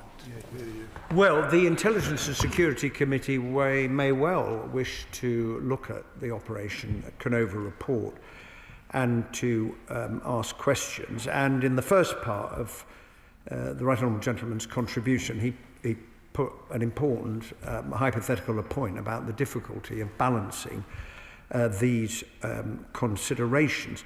But there is no doubt that the contribution that agents make are very important to protecting our national security, and as a number of members have already indicated to the House, were very, very important in the fight against those who are trying to destroy society in Northern Ireland and were responsible for killing so many people during the course of the Troubles. Trina Murray. Thank you, Mr. Speaker, and I commend my right honourable friend for Belfast East for securing this urgent question. We have already talked about the experiences of the Kenova families in having the confidence in this process and recognise the complexity of what the situation has been of the 28 years of the Troubles. And you've already highlighted yourself that the statement of the lack of transparency and the lack of answers leaves a place where a void that worst fears fill on behalf of relatives. That makes the section of the Troubles bill that's currently undergoing through legislative process even more important on the grounds of disclosure. Can I ask the Secretary of State just how will we make sure that the best experiences of Operation Kenova are built into the next stages of the legislation? Well, I thank my honourable friend for her question. In a number of respects, the advisory committee representing victims and survivors, the fact there will be a new oversight board, the changes that the bill is making to the provisions relating to disclosure. But she makes such a powerful point when she says that the lack of answers creates a void, and this is a void that the families have had to live with for many, many, many years, and that is why the whole House has an obligation to do everything that we can to create a system that all families can have confidence in, so that all cases can be looked at by it. Jim Allister. Mr. Speaker, on a day like today, I think it's important to remind ourselves that our security and intelligence forces saved hundreds of lives in the face of murderous terrorism. Terrorists, of course, who kept no records to be pored over years later. Would the Secretary of State agree that Scapatini, first and foremost, was a ruthless IRA murderer? Would he agree that the RUC and the UDR, whatever the renegade actions of a very tiny number of members, some of whom have rightly faced justice for it, that they were organisations of immense integrity, whose service and bravery preserved many lives? And does he agree that the Denton report finally lays to rest the Republican myth that the security forces were implicated in the Dublin and Monaghan bombings?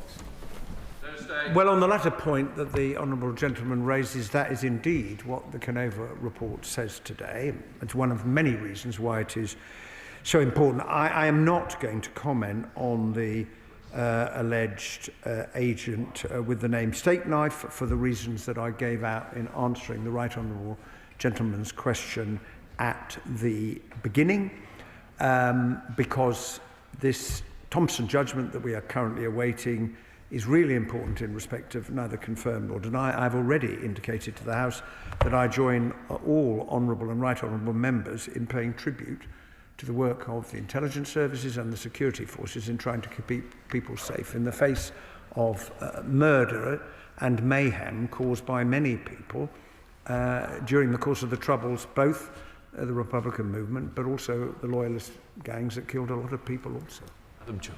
Thank you very much, Mr. Speaker. Can I thank the right honourable gentleman from East Belfast for his urgent question, and like him and others across the House, I think about the victims of terrorism who lost their lives and their families today.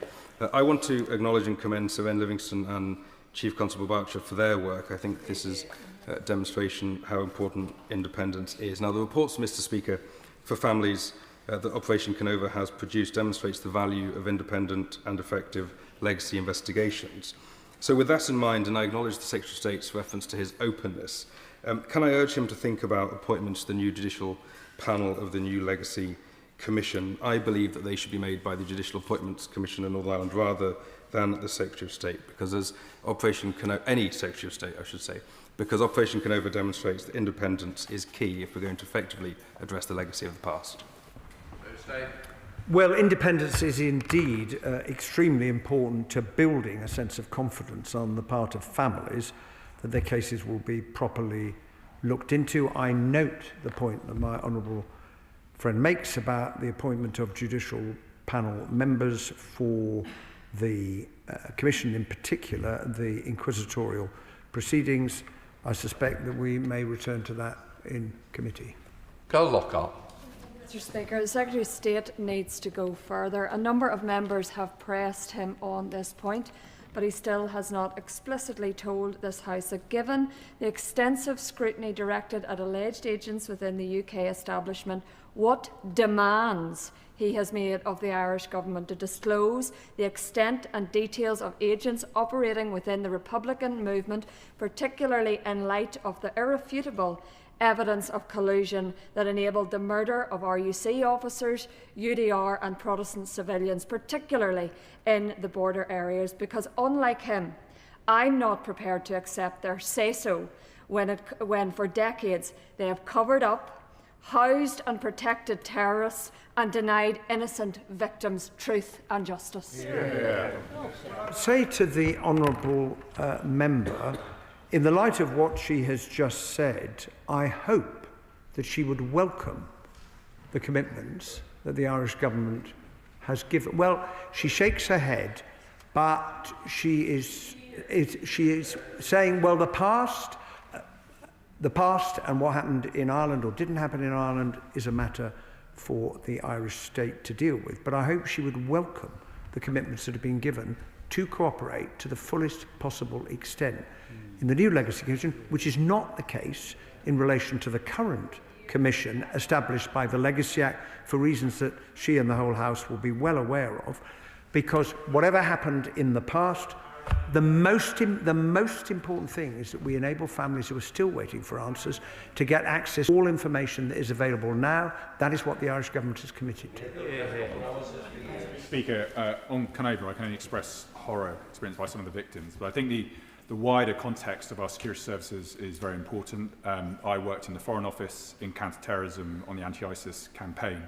The Secretary of State speaks about strict regulation today. That resonates. He speaks about neither confirm nor deny. I entirely agree with his points.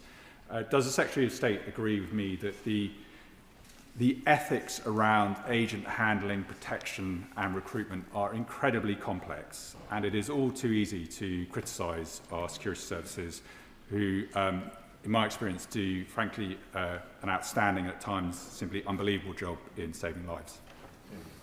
Well, I do agree with the honourable member.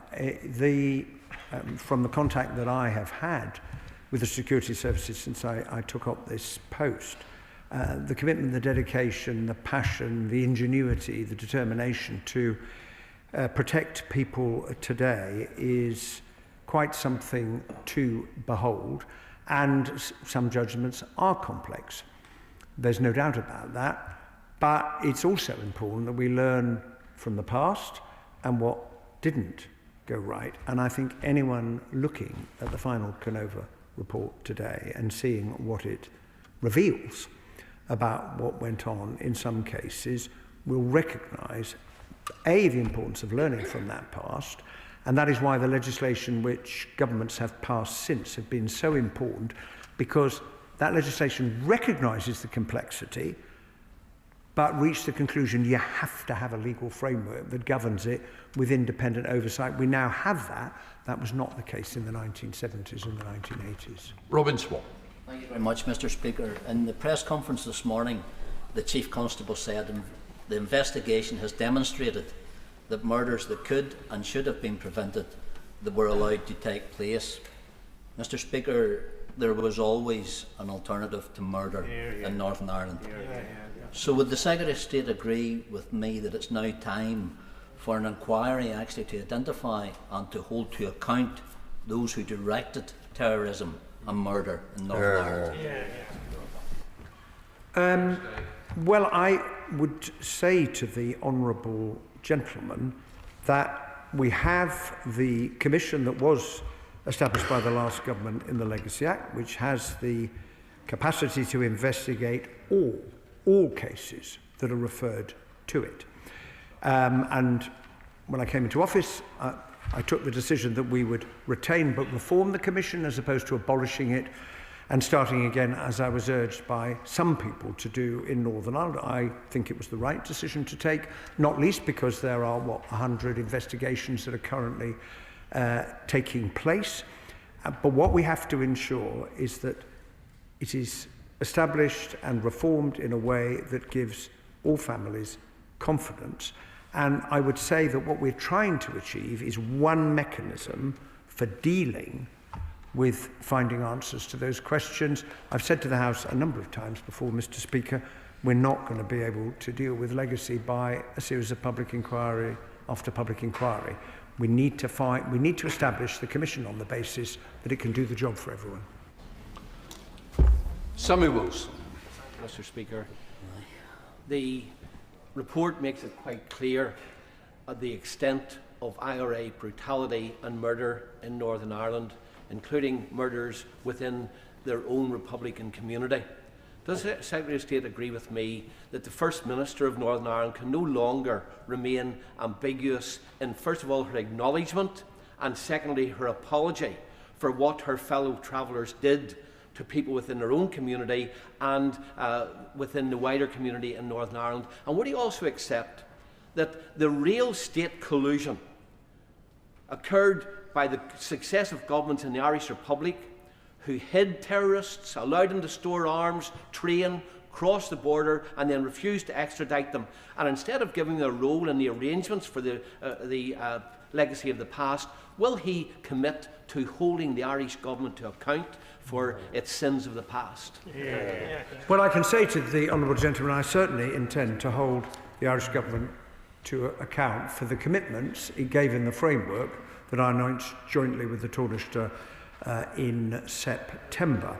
Of course, there was always an alternative to what went on, always. And Northern Ireland eventually got there through the Good Friday Agreement and the peace that has been revealed and sustained since 1998. It is for each individual to decide how they deal with that.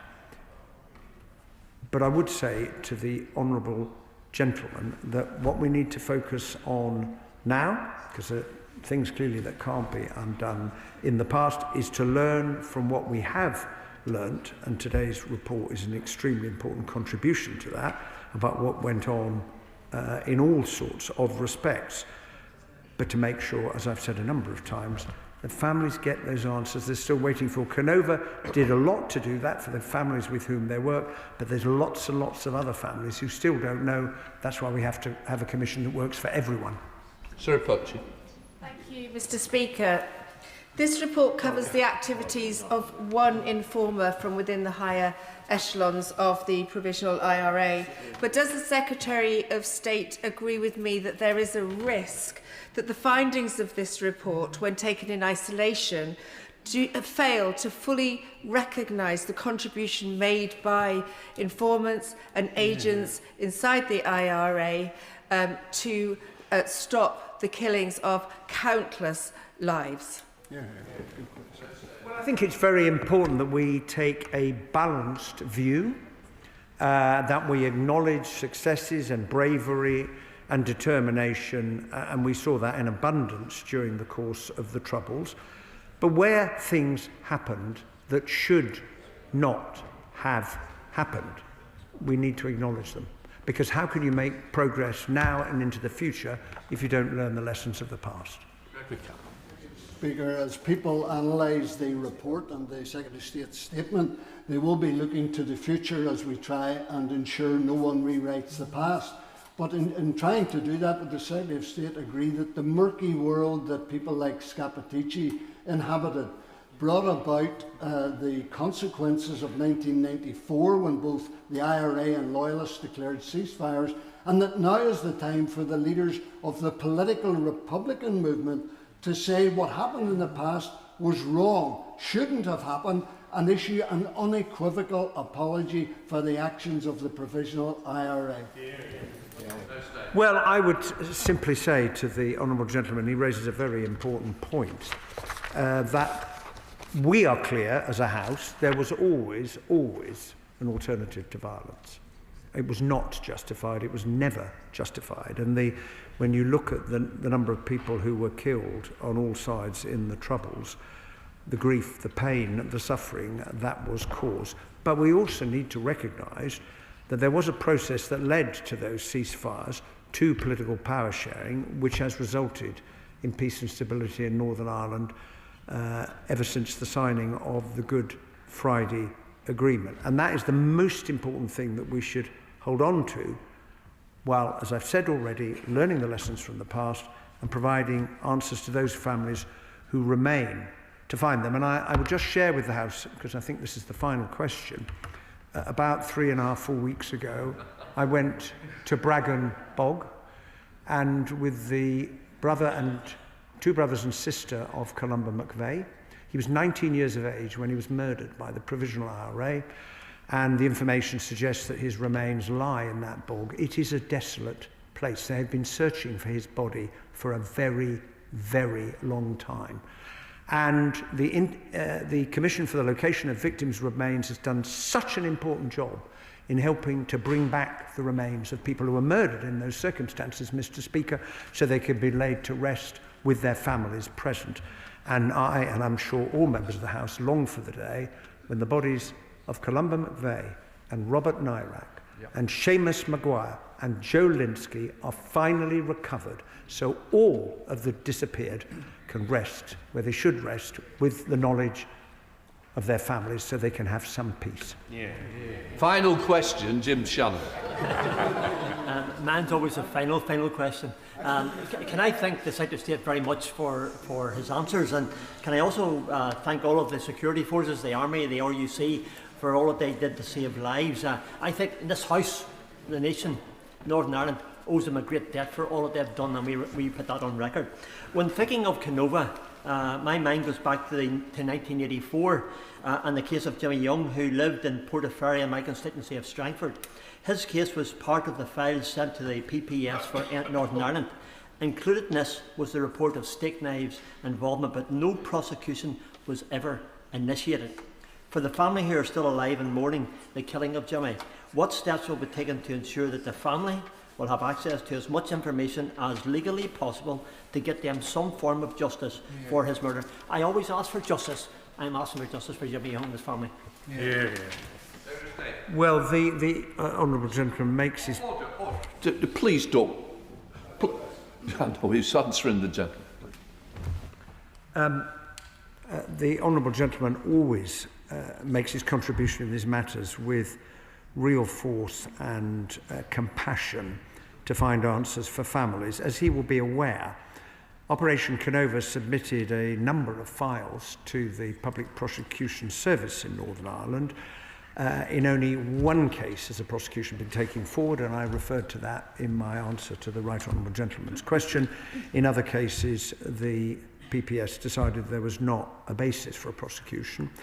It is, of course, frustrating, but the independence of our prosecutorial system is an absolutely essential safeguard for all of us, because they have to make a judgment as to whether the two tests, is there a reasonable prospect of a conviction, is it in the public interest to prosecute, are met. But that does not mean that the family that the honourable gentleman has referred to can't still seek to get answers, and that is what the Commission is for. It's work it's undertaking currently, and will be doing in the future with the new arrangements that I hope the House will agree to put in place, because we should leave no stones unturned in trying to give families what they've been looking for such a long time, and I wish that to the family that the honourable member refers to. We'll now let the front benches change over.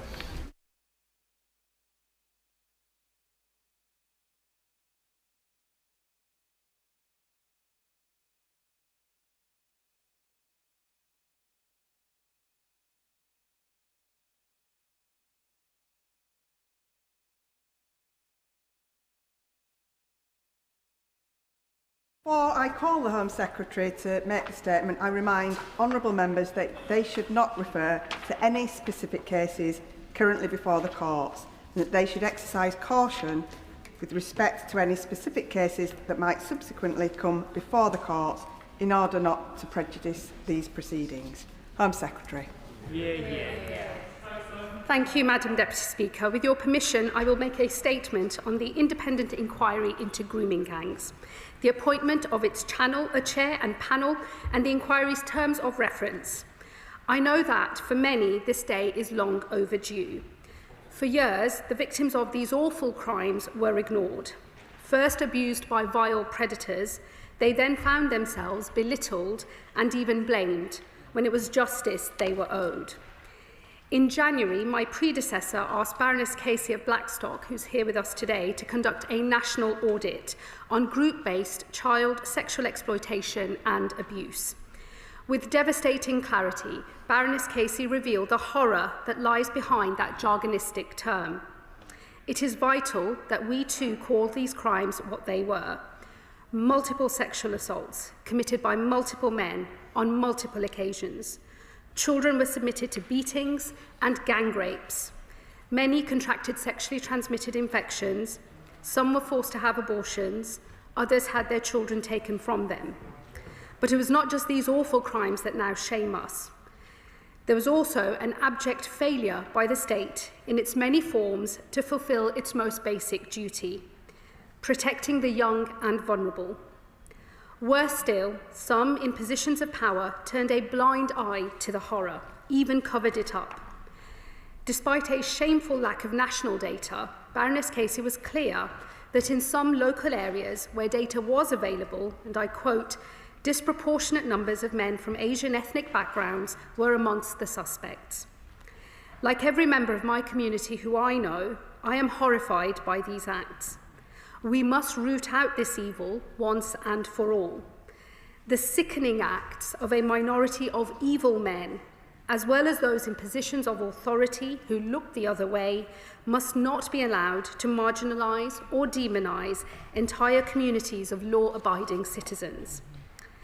What is required now is a moment of reckoning. We must cast fresh light on this darkness. In her audit, Baroness Casey called for a national inquiry. In June, the government accepted that recommendation. And today, I can announce the chair and panel that will form the leadership of the inquiry and a draft of the inquiry's terms of reference. The inquiry will be chaired by Baroness Anne Longfield. As many in this place will know, Baroness Longfield was the Children's Commissioner from 2015 to 2021. She has devoted her life to children's rights, including running a charity supporting and protecting young people and working for Prime Ministers of different political parties. In recognition of her service, Baroness Longfield was elevated to the Lords earlier this year. At that point, she took the Labour whip, which on taking up this appointment, she will now resign. Alongside her, I can also announce her two fellow panellists. The first is Zoe Billingham, CBE. Zoe is a former inspector at His Majesty's Inspectorate of Constabulary and currently serves as chair of Norfolk and Suffolk NHS Foundation Trust. She brings deep expertise in safeguarding and policing, specifically in holding forces to account. The second panellist is Eleanor Kelly, CBE. Eleanor is the former Chief Executive of Southwark Council. In 2017, she supported the survivors of the London Bridge terrorist attacks and the victims of the Grenfell Tower fire of the same year. Together, the chair and panel bring deep experience of championing children's rights, knowledge of policing and local government, and crucially, a proven track record of holding powerful institutions to account. Each individual was recommended by Baroness Casey, and her recommendation follows recent engagement with victims. The first thing the chair and panel will do, alongside Baroness Casey, is meet with victims later this week. Today, we also published the draft terms of reference, which I will place in the Library of the House. Baroness Casey was clear this inquiry must be time limited to ensure that justice is swift for those who have already waited too long. For that reason, it will be completed within 3 years, supported by a £65 million budget.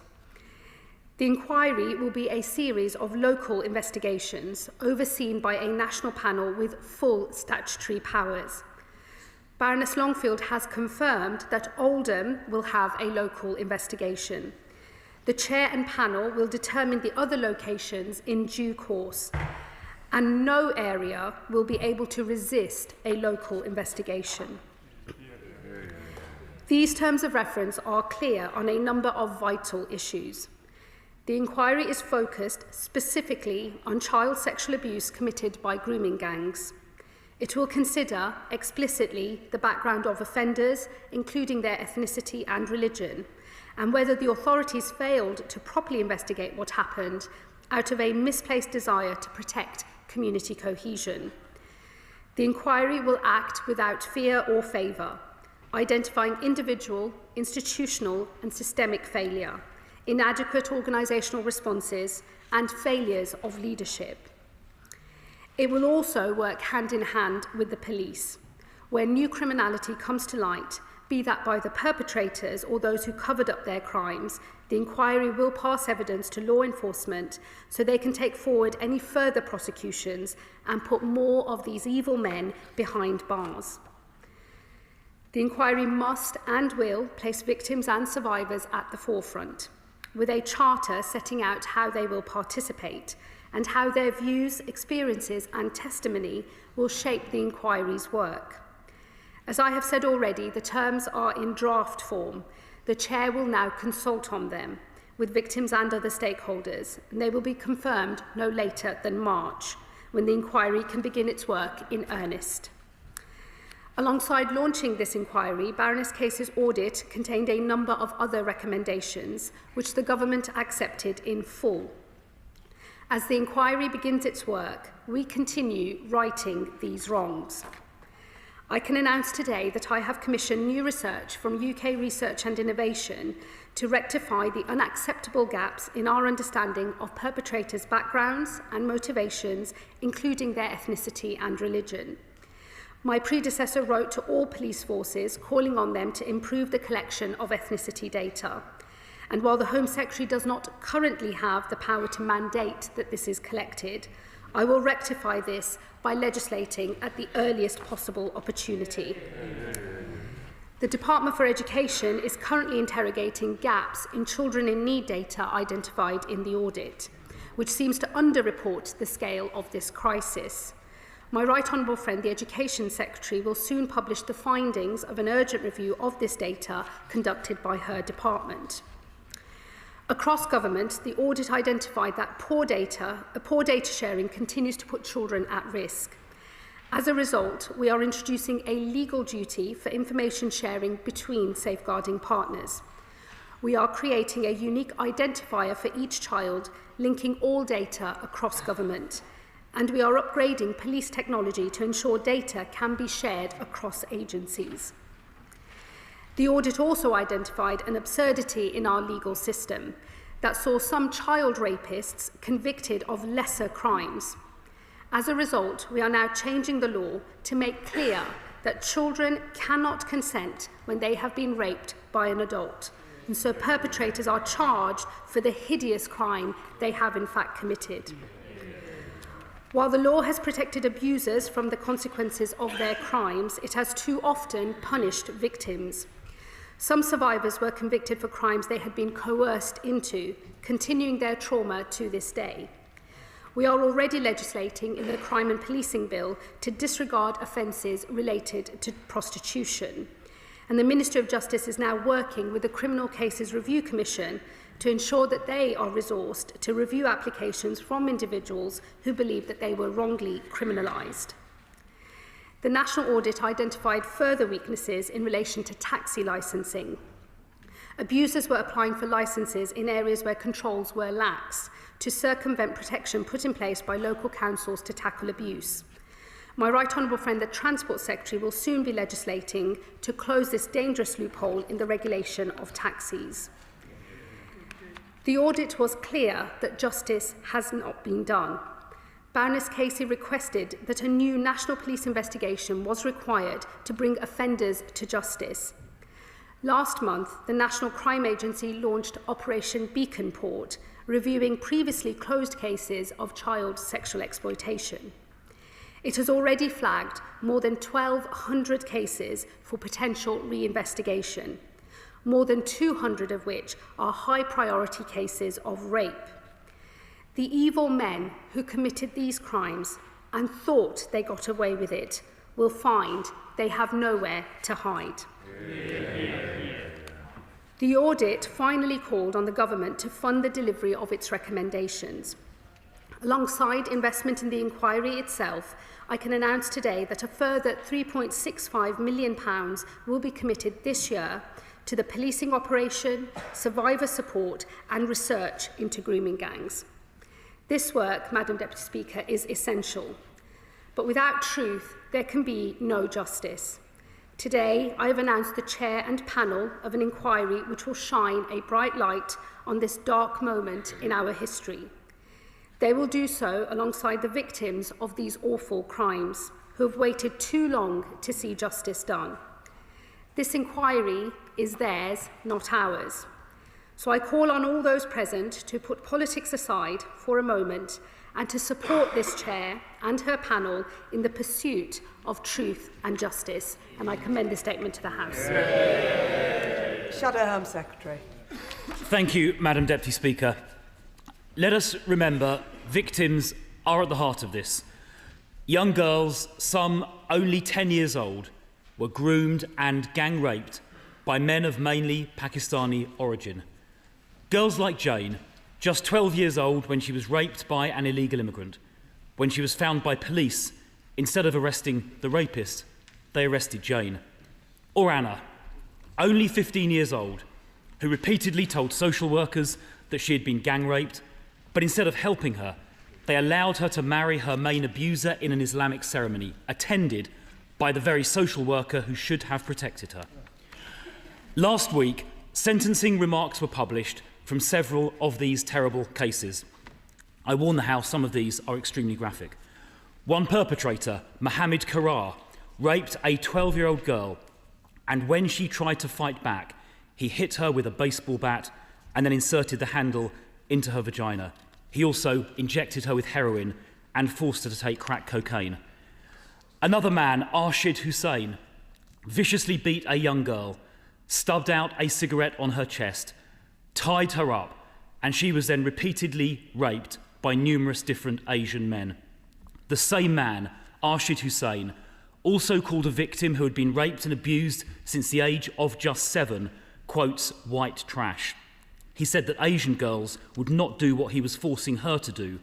There was an explicit racial element to his crime. He was raping his victim because she was white. The identity of the majority of the perpetrators is something that should not be hidden. A 2020 study by academics at the universities of Southampton and Reading reviewed 498 grooming gang convictions. They found that 83% of the perpetrators were of Muslim background, mainly, specifically, of Pakistani heritage. The Casey report and the Telford report made similar observations. The fact is, these crimes were deliberately covered up by those in authority who were more interested in so-called community relations and in avoiding being called racist than they were in protecting young girls. I spoke to a retired police officer who was told by a serving chief superintendent to stop investigating abuse by Pakistani origin taxi drivers in Bradford because the local police did not want to offend Bradford's Muslim community. And I've sent the name of that officer to the police for investigation. A former Labour MP, Simon Danchuk, was even told by the then chair of the Parliamentary Labour Party to stop asking questions to avoid antagonising the Muslim community in his town. Yet when the need for a national inquiry into this was raised in January, the Prime Minister disgracefully smeared those calling for an inquiry as, quotes, far right. What the Prime Minister claimed was a far right bandwagon in January had become government policy by June. So will the Home Secretary please apologise on behalf of the Prime Minister for what he said last January? The truth is, this should not have taken several months and the threat of a vote in Parliament to agree to this inquiry in the first place, and it should not have taken another 6 months to appoint a chair. That is what the survivors and their families told me yesterday. One of the most disturbing elements of this scandal is the deliberate cover-up of these crimes, as I have said. So can the Home Secretary assure the House that those in authority who covered up these crimes will be prosecuted for the offence of misconduct in public office? And will she ensure the inquiry refers such cases to the police for investigation? Can she confirm the inquiry will formally start in March of 2026 and that the final report will be published publicly 3 years later in March 2029? We have not yet seen the terms of reference. Survivors and their families, who I met yesterday, are concerned the scope of this inquiry may be too broad. So will the Home Secretary confirm it will focus specifically on localised, group-based grooming gangs, and that it will analyse the ethnicity and religious background of the perpetrators? She mentions local inquiries sitting underneath the national inquiry.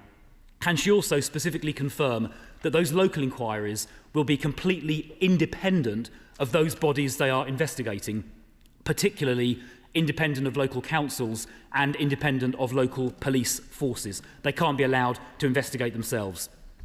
Will the Home Secretary also confirm that parents of survivors and victims will be able to serve on the panel as well? I spoke yesterday to 2 parents of survivors who felt they had been excluded from the previous panels. Madam Deputy Speaker, for many survivors and victims, the truth has been hidden for far too long. These crimes were covered up because those in authority were more concerned about so-called community relations and avoiding being called racist than they were about protecting young children. That was an abject moral failure. The truth, at last, must come out. Secretary. Thank you, Madam Deputy Speaker, and can I thank the Shadow Secretary of State for his remarks. Let me just say, as he was reading out excerpts from some of the court transcripts that have been made public, I, like other members in the House, have read some of those transcripts, and they do make for truly horrifying reading, and they are a reminder, the starkest reminder of all perhaps, for everyone in this House and beyond, that it is absolutely essential that we all collectively do right by the victims who have had such unimaginable horrors inflicted upon them, and I hope that that is the spirit in which we will all be able to engage across this House as the inquiry gets up and running and continues its work. I also want to say, Madam Deputy Speaker, I think this is a moment to elevate, now that we have a chair and panel in place, to elevate this discussion beyond our usual trade-offs of party politics across this dispatch box. The Shadow Secretary of State has a critique of the government. I will robustly defend the government of which I am a part. We have always been focused on the outcome of justice and truth for victims, less so the process itself, but it was this government that asked Baroness Casey to do her national audit. She followed the evidence and recommended this national inquiry, and that is what we are doing, and that is what we have supported. But now that we have a chair and a panel, I just think that this is a moment, if we're going to do right by the victims, who are a diverse cohort of people who will have different views and who will all feel, regardless of where they stand on this inquiry itself, some degree of anxiety about what will happen next, and will need some reassurance that we can rise above our usual political discourse and unite in support for the chair and panel as they do this important work. Let me say, for most of his detailed questions, the answer is a straightforward yes. So on scope, let me just reassure him, there is no dilution of the scope, and it is very clearly focused on exactly the problem that was named by Baroness Casey in her national audit. To the extent that the inquiry finds evidence of any potential misconduct in public office or other breaches of the law, of course, they are working very closely with our partners in law enforcement. The whole point for having this inquiry is to make sure that there are actions that result from these investigations and that people are properly held to account, including by facing the full force of the law. I'm sure that once the inquiry reports, they will have other things to say, potentially even about strengthening the law as well. So I think it's important we let the inquiry do their work, but they are not going to be held back from making any findings that lead to further investigations and accountability through the legal system. Let me also confirm to him on timings. March, the draft terms of reference will be confirmed no later than March. It could come a little earlier potentially, but up to three months for the draft terms of reference, and then up to 3 years for the inquiry to conclude, so no later than 2020, not March 29, with the report as well. And that is the timetable that the chair and the panel members have signed up for. On the local investigations, of course, it's right, they won't be investigating themselves. The work of the local investigation will be under the auspices of the chair and her panel, and they will be making sure that those investigations are held by them to the standard that they will set and follow themselves, and they will also decide which other areas they wish to be included in these local investigations. And I'm sure members will want to make representations to them, but no area anywhere in England or Wales will be able to resist having a local investigation under the auspices of this inquiry, which of course has all of the statutory powers that you would expect such an inquiry to have. I think, Madam Deputy Speaker, I've dealt with all of the issues that the Shadow Secretary of State has raised, but I do look forward to, I hope, a more constructive dialogue between us as the inquiry gets underway. Thank you, Madam Deputy Speaker. Madam Deputy Speaker, as you know, I've spent 13 years researching this most evil of crimes, so I don't know how or where to start, but let me boil it down to a couple of things. One, I still have no idea why those paid to protect children didn't do that, and so I hope the inquiry both finds that out and makes sure there is no way that happens again. Two, I believe the scale of this is in literally every town, every city, every village in the United Kingdom. And so I hope the inquiry and the NCA work is able to cover all of that. But then that brings me to my substantive, which is this is going to cost a lot of money. Every case you find will need to be an investigation, but equally local authorities will have to put child protection measures in place. In Rotherham, all of that money has come from the local authority. So can the Home Secretary assure us that our local authorities will have child protection money and our police forces will have the resources they need to get the prosecutions we have to see? Secretary. I thank my honourable friend, and I paid tribute to her long work exposing many of the issues herself in her own area that will now be the subject of the national inquiry. She's right, it is utterly shocking and defies comprehension that people whose only job was to look after vulnerable children failed in their duty to those children, and the inquiry will ensure that they face ultimate accountability for their failures. I hear the point about the inquiry covering every single area. There is no doubt that child abuse occurs in every part of the country. One of the recommendations that Baroness Casey made was that the inquiry should be time limited because so many of the victims and survivors have waited so long for a proper measure of justice in their cases, and she recognised that there is therefore a necessary trade-off between doing something that is time limited and being able to go to every single area. But I'm sure the inquiry, the chair and the panel will engage constructively with members across this House to make sure they get to the right areas and can draw the lessons that will then lead to national recommendations. So even if the lessons come from a smaller cohort of areas, all of the recommendations will apply absolutely everywhere. And the government has already invested billions in child protection measures already in this Parliament, but I recognise the call she has made, and I'm sure that when the recommendations are made, the government will respond on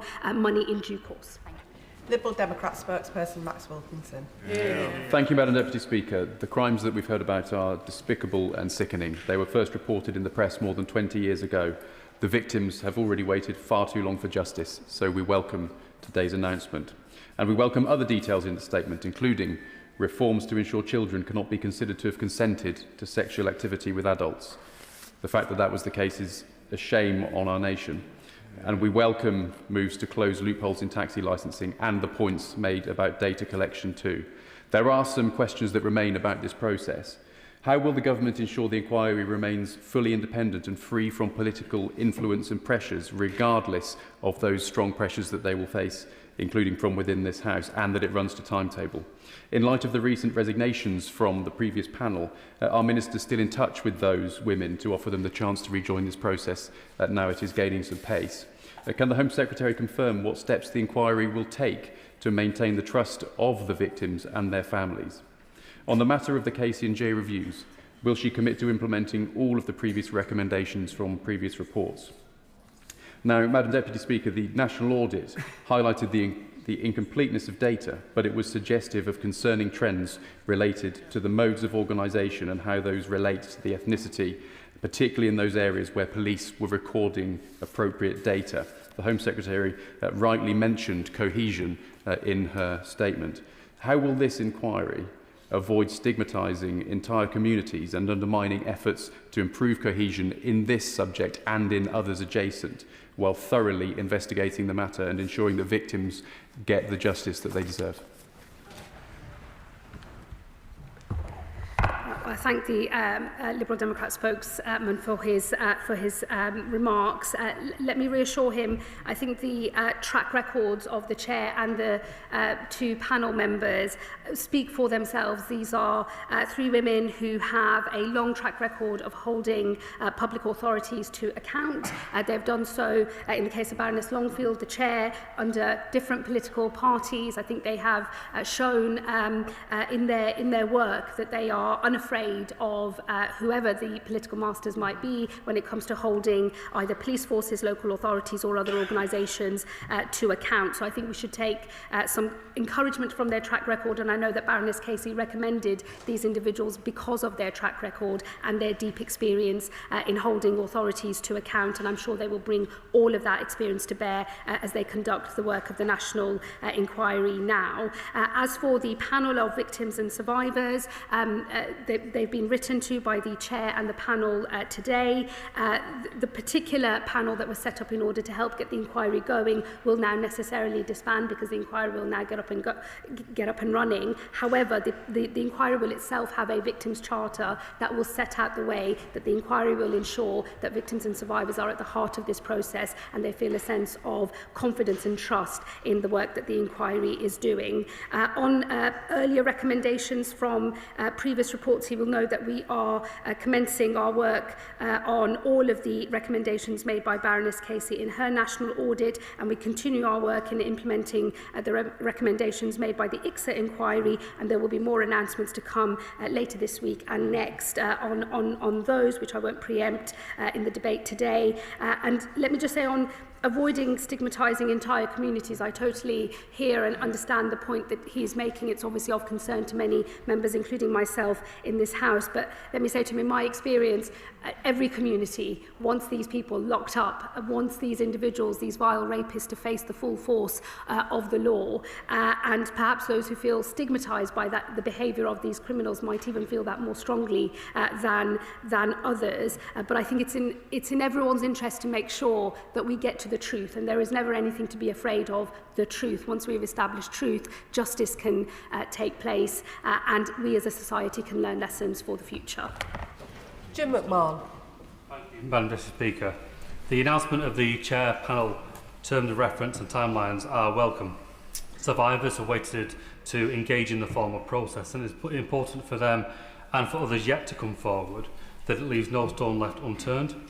It's not restricted by time, and it follows the evidence wherever it may lead. We've heard quite a lot about race, and that being an important characteristic of the form of abuse that we're talking about here, but can we not lose sight of class? Of course, the perpetrators were by and large Pakistani men, but the social workers were not, the police officers were not, and they had a view of these girls that I think absolutely determined how they were treated. But can I ask the Home Secretary to confirm that the National Inquiry format, together with deep dives, will ensure that cross-border offending, which transcended local authority and police boundaries, will be covered and not allowed to fall through the net?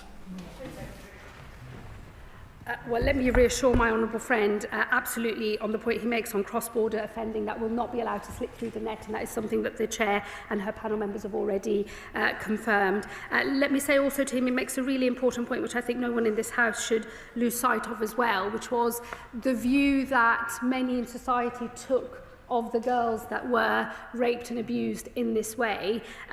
They were seen by many parts of society, and some in local authorities, some in policing, elsewhere as well, as essentially white trash, that these girls were somehow not really children, that they were making decisions as if they were in control of their lives, that they were not victims of coercion and serious abuse. And that is why I think this process is so essential, so that moment of reckoning that is required because of this shocking scandal is true and fair to the victims in every way. So both the criminal justice response that goes after the vile perpetrators of the crime, but also to those in our state institutions that thoroughly let these women, these girls down. Chair of the Home Affairs Committee, Dame Karen Bradley. Thank you very much, Madam Deputy Speaker. And can I thank the Home Secretary for her statement and welcome the appointment of the Noble Baroness Longfield as Chair of the panel. She is has a great track record, and I've worked with her myself over many years, and I'm sure will do a very thorough job. I'm also very grateful that victims are being put at the centre of this inquiry. This is about the victims. We cannot forget the terrible suffering that they've had, and they must be front and centre of everything that is done by the inquiry. But can I ask the Home Secretary around what will happen if during one of the local inquiries some new evidence or new issue arises? Will it be possible to go back and look at previous inquiries? Will it be possible to even go back and look at those inquiries that have already completed locally, but where perhaps certain issues were not identified that do come along as part of this work? Well, let me thank the Chair of the Home Affairs Select Committee for her comments and her question. Let me assure her victims and survivors will be at the heart of the inquiry. That is clear in the draft terms of reference, and the fact that there will be a charter that the Chair and the panel will create, I think, will give some comfort to victims and survivors as to how they will be able to inform the work of the inquiry, and also give them some comfort about the trust and confidence that they can place in the process as well, both of which I think are very much necessary. In terms of evidence, in the end, the inquiry has to go where the evidence takes them.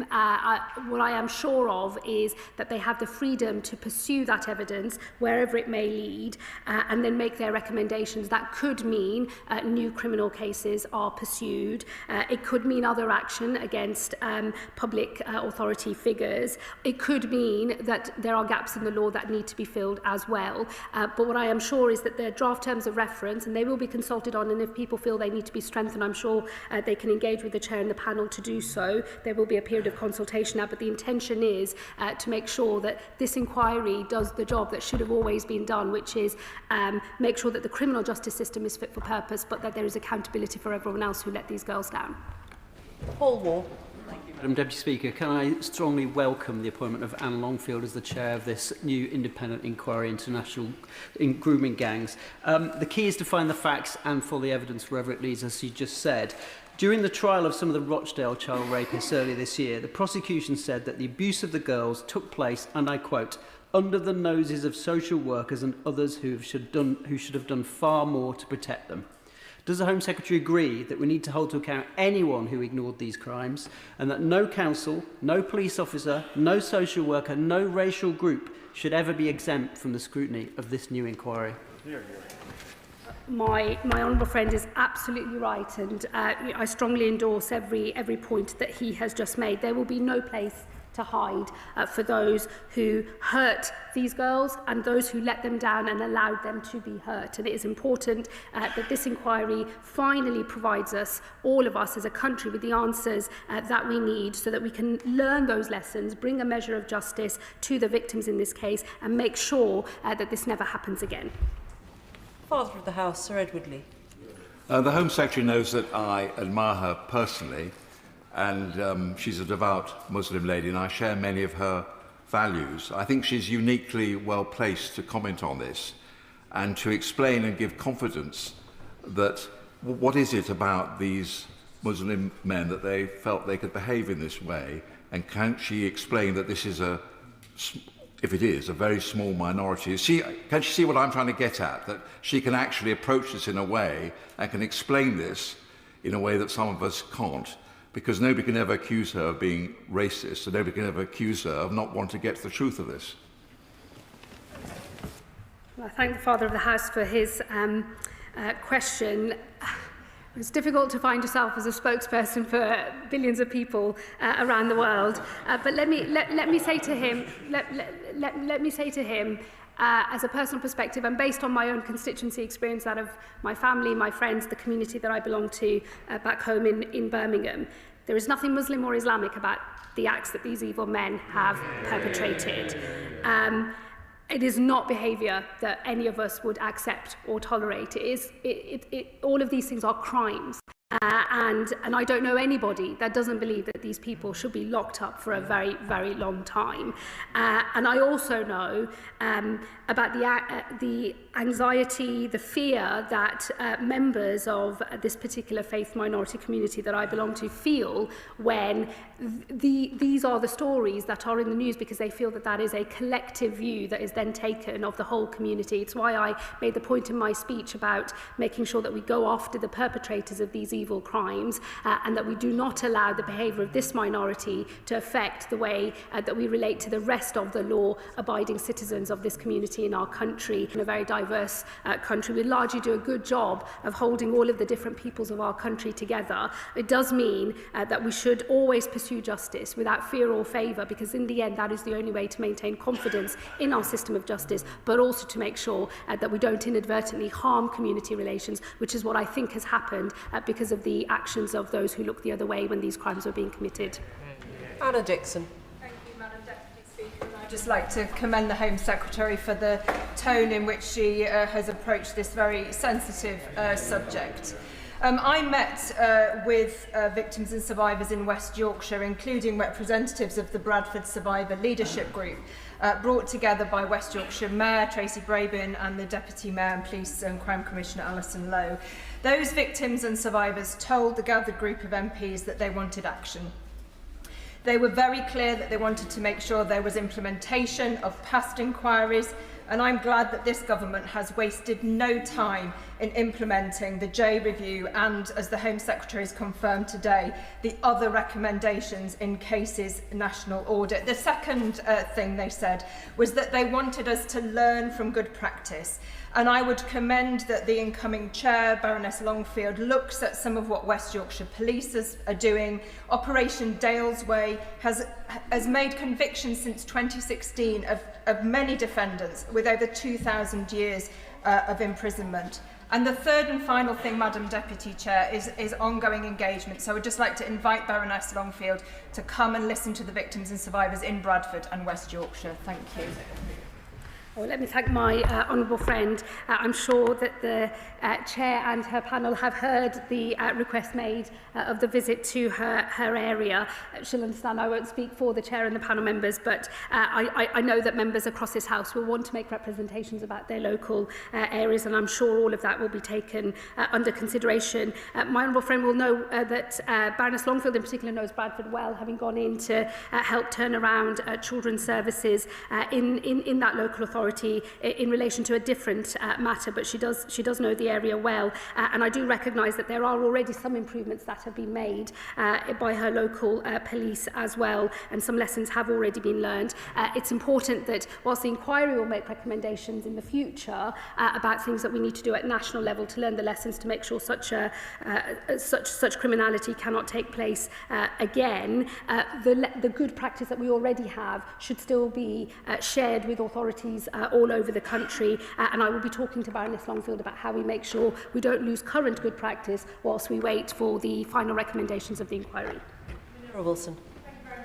Deputy Speaker, I welcome the Home Secretary's statement today, and I welcome the appointment of Baroness Longfield, who I think will be an excellent chair. When I met Professor Jay at the start of the year about her inquiry, there were two things she impressed upon me: the importance of a Child Protection Authority and the importance of data sharing. The Safeguarding Minister announced the establishment of a Child Protection Authority earlier this year.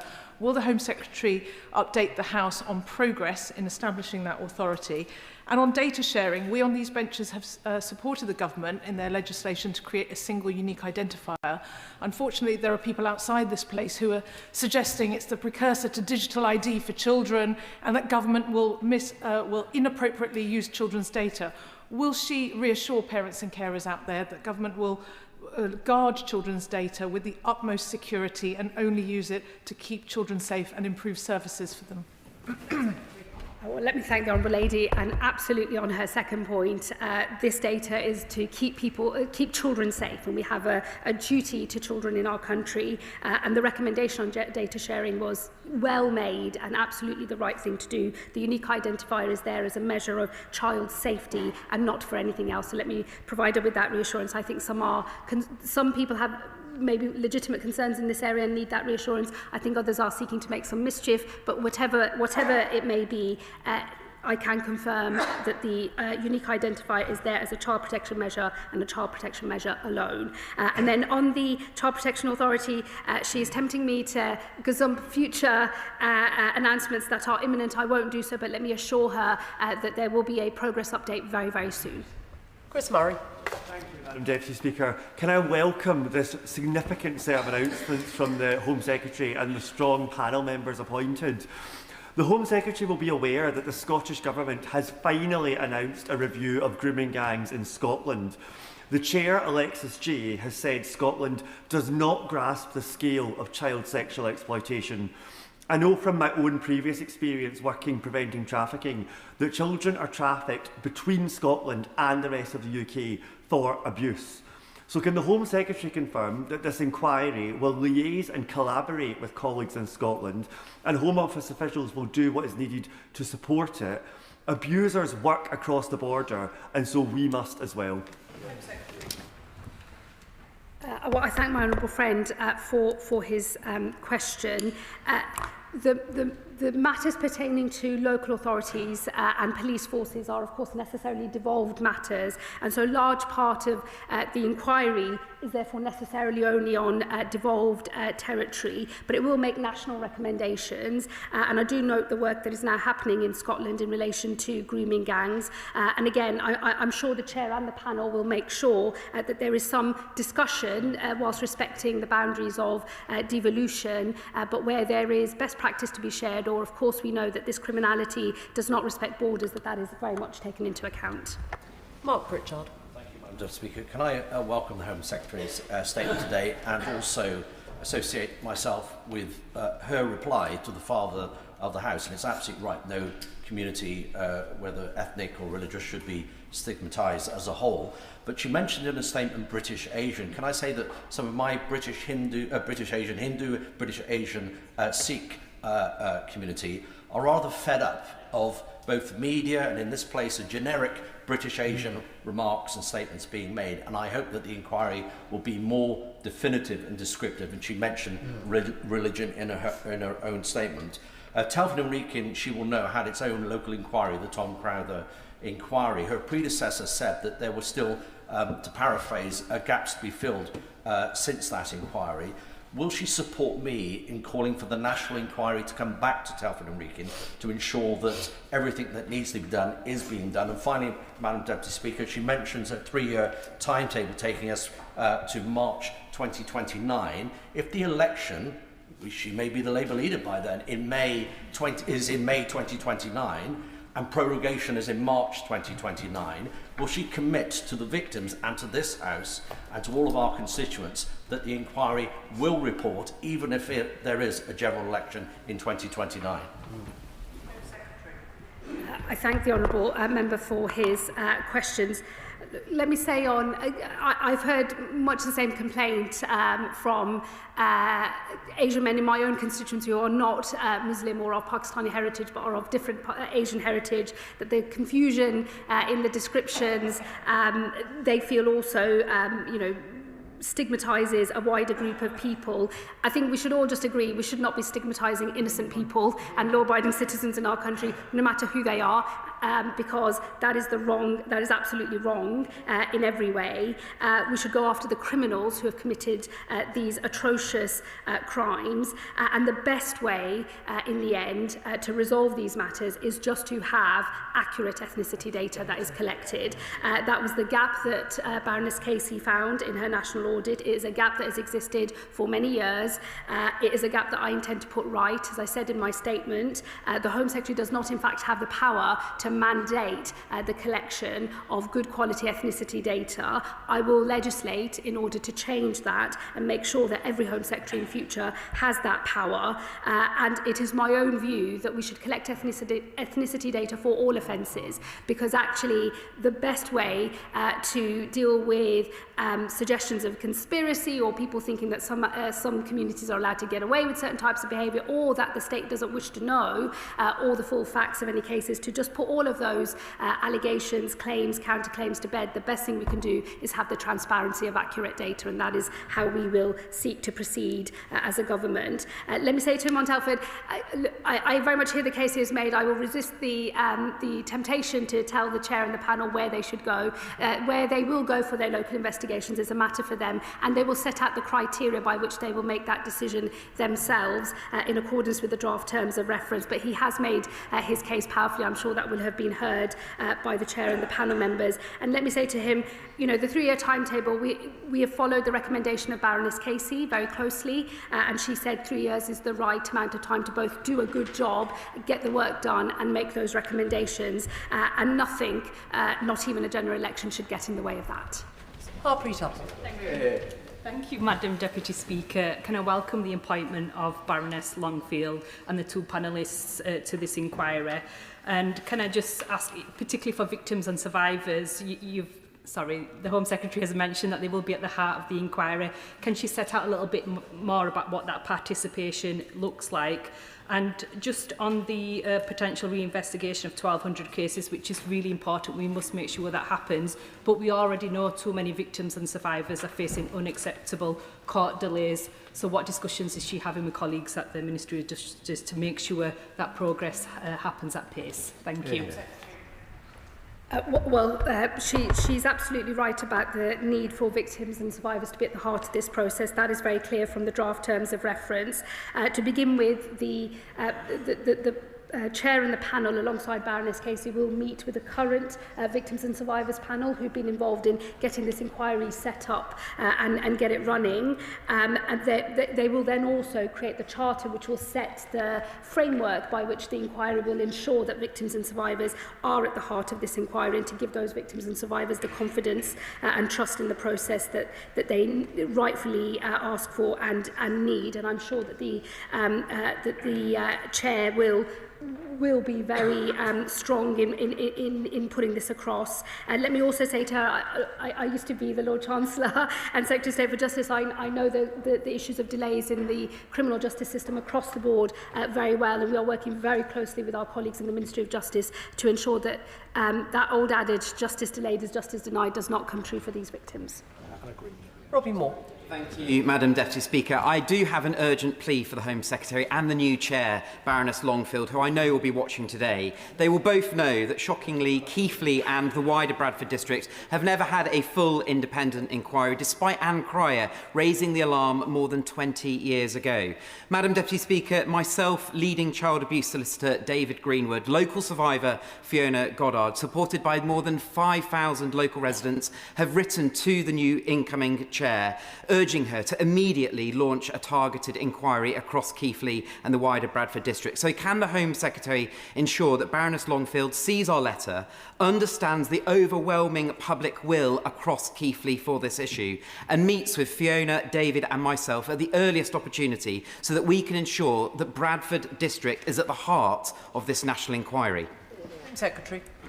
Let me thank the honourable member for his contribution, and he's made a very strong and very powerful case for the inclusion of Bradford and Keighley into the inquiry as one of the local areas for a local investigation. I hope he'll understand why I won't make commitments on behalf of Baroness Longfield today, but I know that she will see this debate, she will hear all of these representations, and Baroness Longfield and the panel members will very soon set out the criteria by which they will make these decisions about where they will go for local investigations. And I know that she and the panel members will want to engage with members in this House, and I hope that he will take some reassurance from that, but I know he's a doughty campaigner from his local area, and I'm sure that those representations will be heard. Sam Carling. Speaker, and can I also hugely welcome the appointment today of the Chair and panel members, all of whom are brilliant appointments who I know will do a very thorough job. I'm very pleased to see in the terms of reference to religion. The previous inquiry, ICSA, unveiled serious problems in religious groups of many different faiths, many of which also operate as charities. Can the Secretary of State outline what progress the government has already made on implementing recommendations from that previous inquiry? And will she also ask the relevant minister to meet with me to discuss strengthening charity regulations so that any religious organisations operating as charities that are found to have played a part in this can face action? Home Secretary. I thank my honourable friend. I believe that he's already met the Minister for Safeguarding, but she has just told me she's very happy to meet with him again. So I'm sure that meeting will take place as quickly as possible. He will know that we are pressing ahead with implementation of the ICSA recommendations as well as the Casey audit recommendations as well. If there are any gaps, we will of course seek to fill them. But the first thing is, I think, to meet the test of the recommendations that have already been made. But I look forward to discussing these further with him in due course. Sarah Pochin.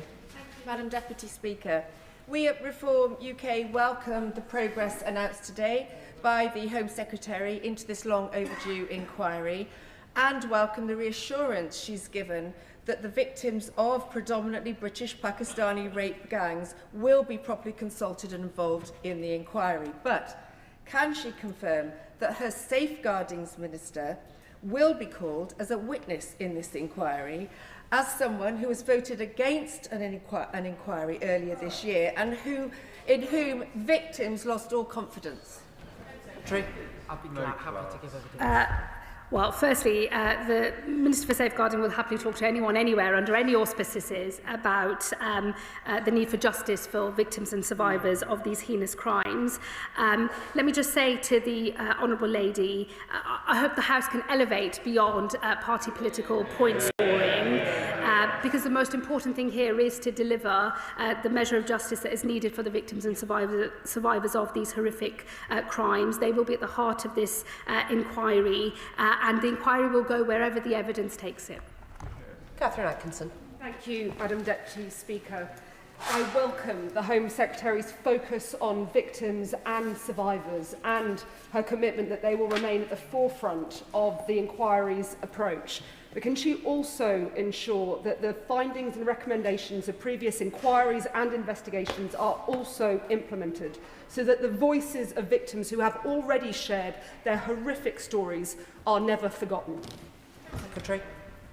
Let me absolutely give her that reassurance, and I hope that the progress the government is making on implementing previous recommendations gives her and others some more of that reassurance. In the end, I think we prove ourselves to victims and survivors here by doing and by taking the action that is so desperately needed, both from older recommendations and also from the new ones that will come. Sir Julian Lewis. Very few of us here today were present in 2003 when the then MP for Keighley, Mrs Anne Cryer, a courageous Labour member on the left of her party, spoke out about these grooming gangs. For her troubles, she was smeared as a racist, she was shunned, and she was threatened to the point at which she had to have safety devices and emergency alarms installed in her home. Will the Home Secretary join with me in paying tribute to her courage, belatedly? It has never received any recognition of which I'm aware. And does she not think that Anne Cryer might even now have some insights to share with an inquiry as to what it's like when the people who are supposed to be protecting people close ranks to protect the offenders instead? Home Secretary. Well, let me right the wrong immediately in terms of Anne not having the recognition that she deserves, and let me pay fulsome tribute to the work that she did in exposing these, not just the crimes themselves, but also the state failure that meant that so many people who are supposed to keep young girls safe were looking the other way. He's absolutely right. It took immense courage for Anne to speak out all those years ago, and she has herself deep experience and expertise here, which I'm sure that Baroness Longfield and others will want to avail themselves of. It can be a lonely road when you're exposing this kind of criminality, but also when you're holding to account other parts of the state that might not want to face up to what they have done. She walked that lonely road, and we're only here today with the knowledge that we have because of the work she started. Luke Meyer.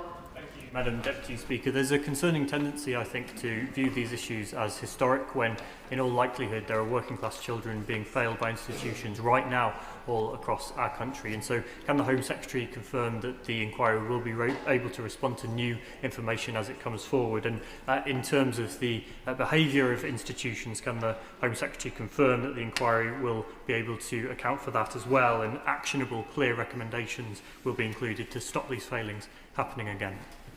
Home Secretary. Let me say yes to him on both of those counts and give him that reassurance that he has sought. Is absolutely the case that as new information or evidence comes to light, the inquiry will be able to pursue that and will work very closely with law enforcement and others to make sure that that happens. He is right. Sadly, devastatingly, it is undoubtedly the case that working class children are once again today being let down and being hurt because those who should have kept them safe are not keeping them safe. And that is why this government will never stop in the work that we're doing across government to keep the children of our country safe. Will Forster. Thank you, Madam Deputy Speaker. I welcome the Home Secretary's statement and the progress on this inquiry. My local authority, Surrey County Council, has at best been slow to acknowledge their failures in child abuse and child safeguarding in terms of the case of Zara Sharif from Woking. How will the government ensure that both police forces and local authorities fully cooperate with this inquiry, particularly in areas with a history of underreporting, cover-up and a lack of openness and transparency? Home Secretary. Well, let me say to him first that no local authority, whoever they are, will be able to resist a local investigation if that is what the chair and the panellists wish to occur. And once they are underway with their local investigations, they will in the end make national level findings and recommendations which the government will then respond to. So I would envisage that in the end, whether an area is part of a local investigation or not, every area across England and Wales will have lessons to learn and legal duties that they will have to fulfil. And I am sure that once the inquiry is reported, there will be potentially further legislation or other action that will be taken. Chris Vince. Thank you, Madam Deputy Speaker, and I thank the Secretary of State for her statement today. I particularly welcome the part about closing the loophole with regards to taxi regulations. In my first outing in this place, I spoke about the challenges and the problems caused by the loophole of cross-border hiring. Can I ask the Secretary of State to work at pace with her colleagues in the Department of Transport, I see one on the front bench now, to ensure that this legislation gets through and those people that are using taxis across the country feel safe?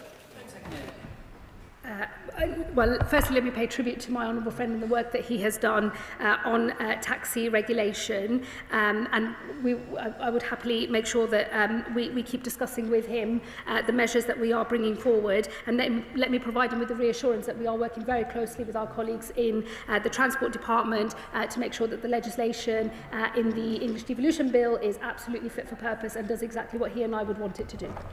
John Lamont. Thank you very much. The Scottish Government have announced a review of the grooming gang's evidence in Scotland, but this falls short of a full inquiry and disappoints many of the victims. Now, I've asked for this before, but please, will this UK Government extend its inquiry to the whole of the UK so that the victims of these appalling crimes get the justice that they deserve? Grooming gangs operate in all parts of the UK, so should this inquiry. Home Secretary.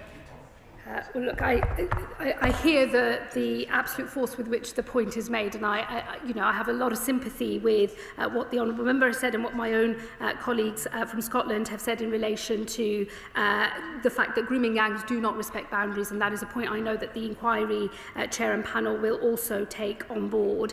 Many of the public authorities that have failed children sit within devolved departments, and so this is necessarily an England and Wales inquiry primarily, but I would expect there to be discussions with colleagues in the Scottish Government and to make sure that all of the lessons are learnt across the whole of the United Kingdom, because in the end, these are all our children and we all have a responsibility to keep them safe. Dr. Scott Arthur. Thank you, Madam Deputy Speaker, and I do thank the Secretary of State for her statement and also the Minister for Safeguarding for the work she's done in this area over many years. What should shame us is that so many people have waited for many years for the announcement we've heard today. And I think, as I think the member for New Forest East hinted, some MPs were actually born after some of these offences took place. And it's an absolute disgrace that it's taken so long to get to this place. And it does come a week after, as we've heard, that the Scottish Government have been shamed into considering their own inquiry. And I do use that word, shamed, deliberately. But can I ask the Secretary of State, £65 million is a lot of money, but is it enough? Will more be made available if needed? And how will she keep herself updated and us here in this chamber updated on the progress of the inquiry, particularly the perspective of those survivors? I thank my honourable friend. Look, it's an independent inquiry, so I think that there should be and there will be some necessary limits in my engagement with the chair and the panel, because it's an independent inquiry. They will go wherever the evidence takes them. I'm sure I will receive updates in terms of timescale and making sure that we are within the 3 years that has been agreed as the timescale for this inquiry. Let me reassure him, I'm sure that the correct level of resources are being made available to ensure that the inquiry can undertake its incredibly important work. And just look, I hear the point on devolution. I won't repeat the earlier answers that I have given, but I hope that given the subject matter and the fact that it should be of interest to all members in this House, regardless of which part of the United Kingdom we come from, that we are all doing everything we can to keep children in our country safe, that these lessons are learnt across the board by everyone. Joshua Reynolds. Madam Deputy Speaker, can I ask the Home Secretary what steps the Government are going to take across government to ensure that whilst this inquiry is ongoing, the victims of these horrible crimes are being given proper support whilst this process is undergoing? Home Secretary. Yes, let me provide him with that reassurance. Firstly, because Operation Beacon Port is up and running, and that is the National Crime Agency work to bring what have been closed cases, to take a fresh look and bring more perpetrators to justice. Separately also, once the inquiry is up and running, there will be a victims charter which will set out the way in which the inquiry will engage with victims and survivors to give them the trust and confidence that they need and deserve. Rupert Lowe. Thank you, Madam Deputy Speaker. As the Minister may know, we've been running our own independent inquiry into the rape gang scandal, funded by over 20,000 concerned people. Our hearings are taking place in early February next year. We've made immense progress to date, with more to come. Will the Home Secretary meet with me to discuss how our work could potentially assist the national inquiry, which we all want and need to succeed without further delay, as the rapes are continuing today? Well, let me say to him, there is only one statutory inquiry, and that is the one that this government has initiated, for the chair and panel of which I have announced today. Let me also encourage, if he has collected evidence under his own auspices that is relevant to either current or past criminal proceedings or other evidence of state failure, he should make that available to the statutory inquiry. Presentation of Bill, Munira Wilson. Special Educational Needs and Disabilities Education Profit Cap Bill. Second reading what day? Friday, the 16th of January. Friday, the 16th of January. Which brings us to the 10-minute rule motion. Dr. Al Pinkerton. Thank you, Madam Deputy Speaker. I beg to move that leave be given to bring a bill to place a duty on the Secretary of State to enter into negotiations with the European Union to agree a customs union between the United Kingdom and the European Union and for united purposes. Madam Deputy Speaker, up and down the country, businesses know it. The public feel it, and it's time that this House find the courage to lift our whispered voices and admit it. Brexit has been an abject economic failure. It's choked business investment, shattered economic resilience, strangled trade, shrunk the economy, and left every single one of us poorer. The economic benefits of Brexit were only ever an illusory mirage. The kind of shimmering promise you see in the desert in the midday heat. The kind of shimmering promise that lures you towards it, only to find it always, agonisingly, out of reach. A promise that dissipates altogether as the cool of the evening returns. Well, that chill has descended. And now we can see clearly that the promises of 2016 and the oven-ready deals of 2021 were nothing more than the lukewarm figments of political opportunists who sought, and in some cases still seek, advantage in populism, in fragmentation and in fear.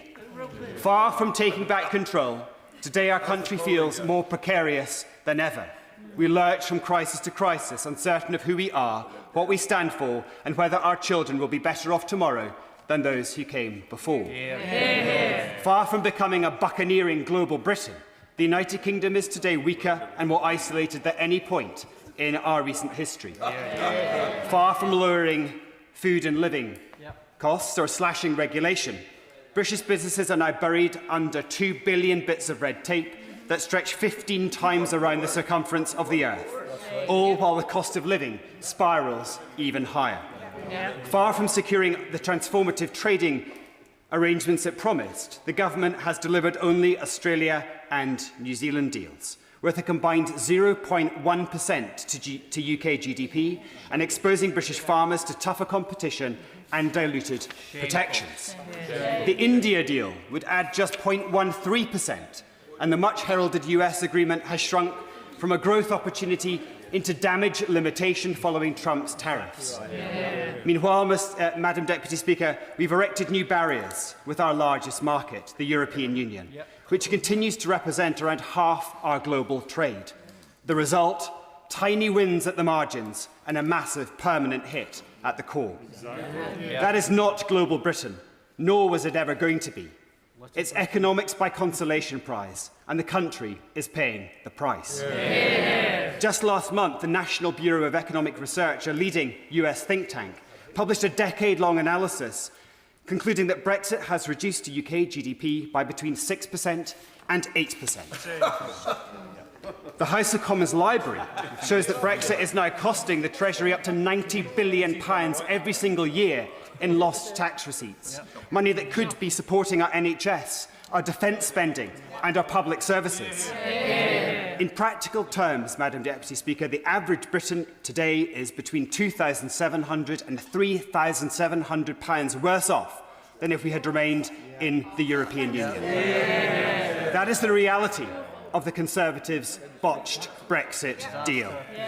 So let me put this plainly, Madam Deputy Speaker. The most dishonest campaign in modern British political history promised that Brexit would save £350 million a week. Instead, Brexit is now costing this country £250 million every single day. That is why we have the highest tax burden in 70 years. That is why families face sky-high bills. That is why we remain trapped in a cost-of-living crisis. This is the lived reality of the very working people the government claims to champion, but for whom it shows neither the resolve nor the political will to protect. And while the Conservative benches and those behind me may chunter, it's the former leader and Prime Minister of the Conservative Party, Sir John Major, who noted Brexit is a flop. It will not now leap up from its deathbed. The Liberal Democrats believe the most effective route to sustainable economic growth in our country is to rebuild our relationship with the European Union. Our single most important trading partner. Just last week, the Prime Minister himself said, the Brexit deal has significantly hurt our economy. So for economic renewal, we must keep reducing frictions and move towards a closer relationship with the EU. That view was echoed by the Deputy Prime Minister, who described a customs union as an inevitable journey of travel. Well, my bill would propel us along that journey.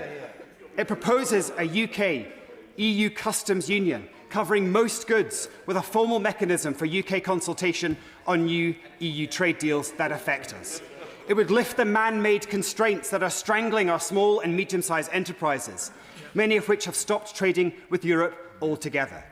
This bill is on the side of British business.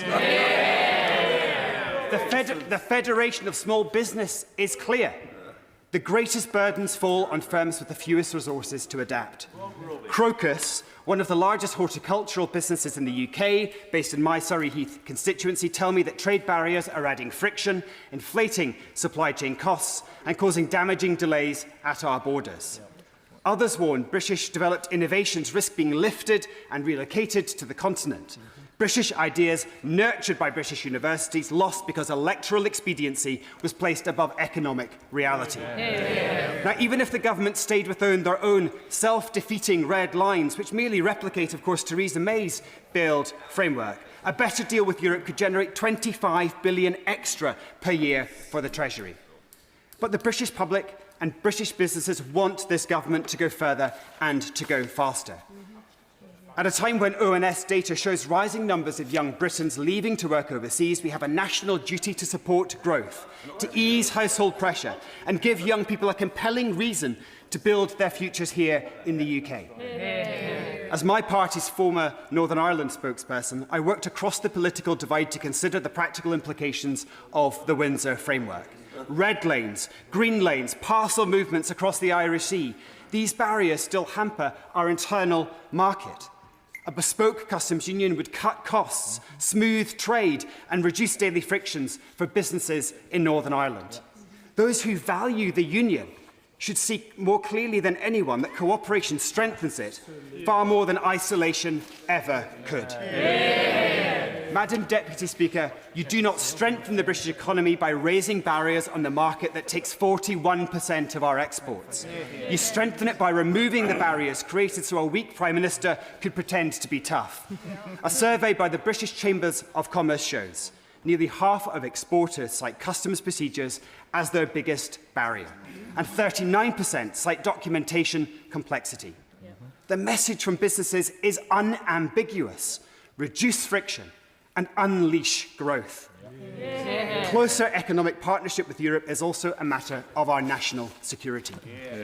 Russia is defined by military expansionism and destabilisation. China grows more coercive and authoritarian by the year. Under a second Trump administration, the United States has demonstrated a willingness to threaten and coerce even its closest allies in pursuit of hemispheric preeminence. In the recent national security strategy, the US welcomes, and I quote, the growing influence of patriotic European parties, and says its goal should be to help Europe correct its cultural current trajectory. A clear signal of intent to interfere in allies' domestic politics. In an increasingly fractious multipolar world, we must stand closest with those who share our values, our trade and our common security.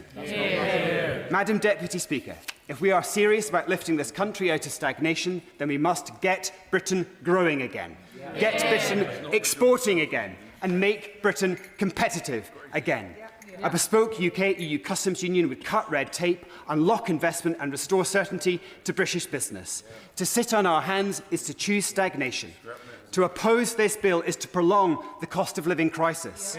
To reject it is to hold back the small and medium-sized businesses that form the backbone of our economy. This House today has a clear choice.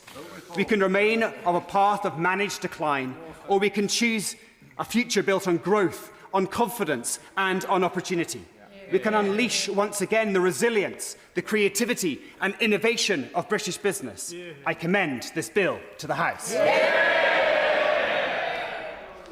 The question is that the honourable member have leave to bring in the bill. I call Simon Hoare to speak for no more than 10 minutes. Thank you very much indeed, Madam Deputy Speaker. And I rise to oppose this bill. And yes, for those who know me, I did actually say oppose, and smelling salts are available through the usual channels, I am sure. I listened very intently to what my friend, the Honourable Member for Surrey Heath, had to say, and he said it with great passion and his typical eloquence. And he and I have worked together on Northern Irish issues and indeed others since he entered this place. It's a pleasure to do so, and I'm sorry that we are on different sides and separate sides this afternoon. It might be cheeky of me, Madam Deputy Speaker, to remind the Honourable Gentleman, of course, that it was his party was the first party in this place that actually suggested a referendum on Britain's continued membership of the European Union. So that is something which is often missed of Liberal Democrat leaflets.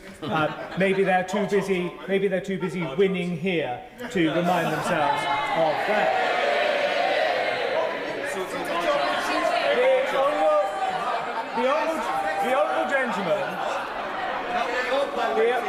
The Honourable Gentleman also declared, as a matter of fact, that the United Kingdom, post its membership of the European Union, was weaker and isolated. I honestly cannot fathom how he can arrive at that conclusion.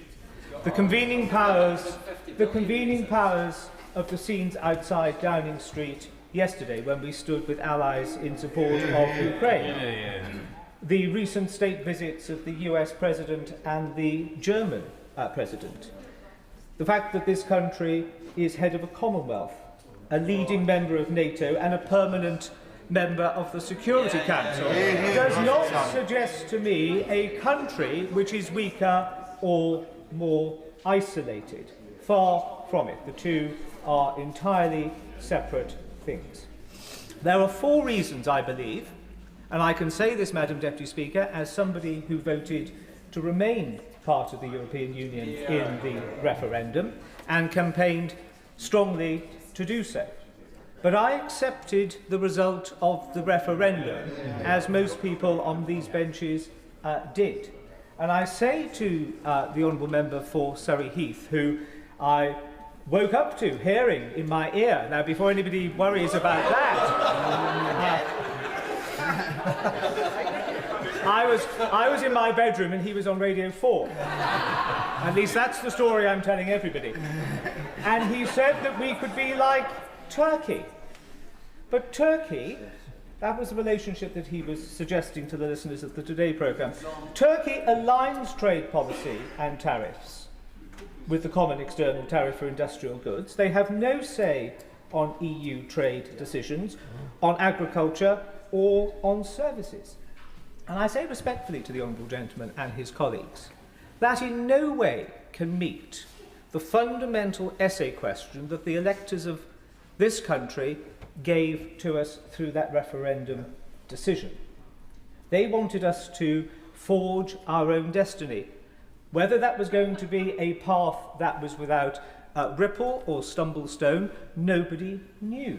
But that was the instruction which the British people gave, and Democrats of good faith said, we will abide by that decision.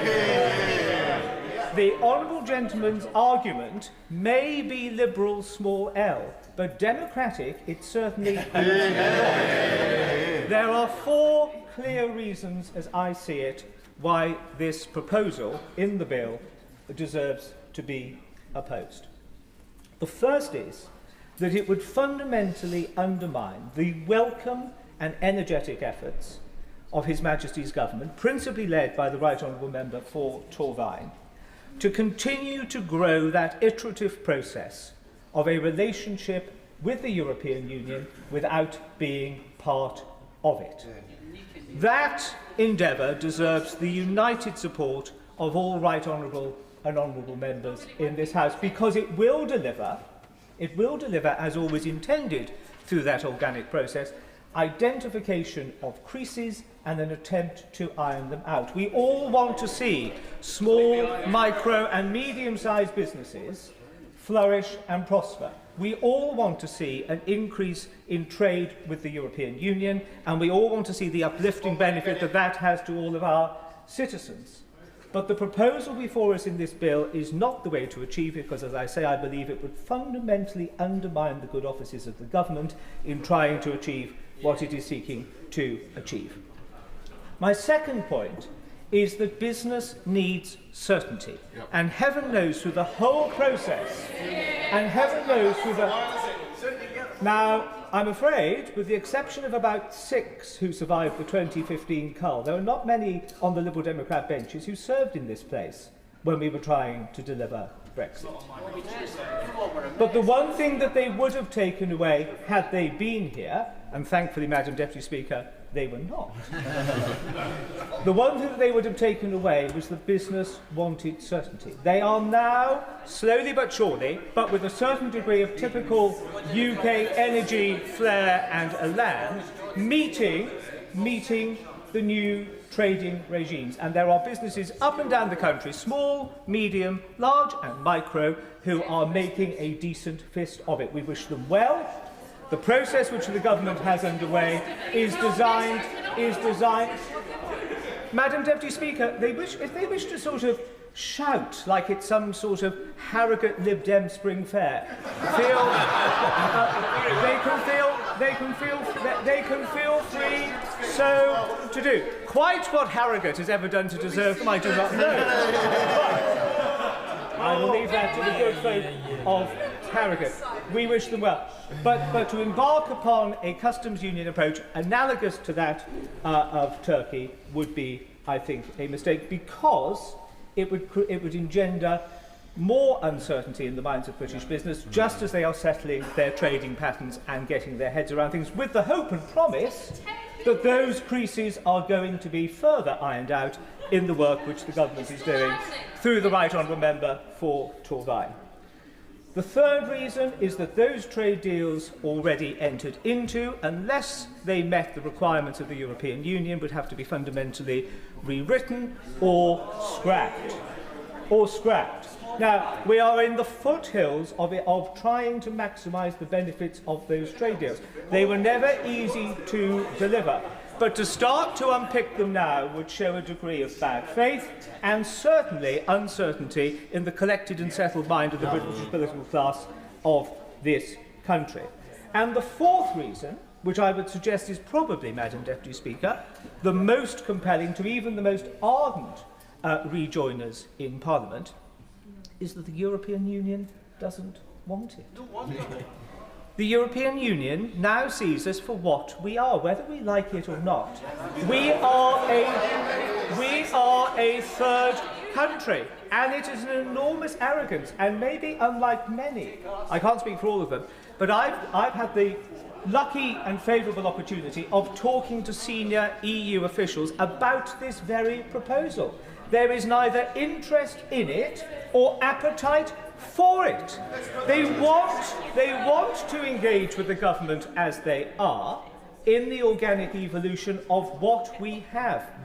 But they have spent, and this is where we have to look at it from the other end of the telescope, the political leadership of the European Union, as far as they are concerned, have spent quite enough time dealing with the needs of the United Kingdom. They are very happy to engage in the tidying up exercise and the spreading out proposals which the government have. But to start from scratch in some sort of perverse Groundhog Day approach to how we withdraw from the European Union is an utter nonsense. They are not interested in that. They don't want to go back to day one.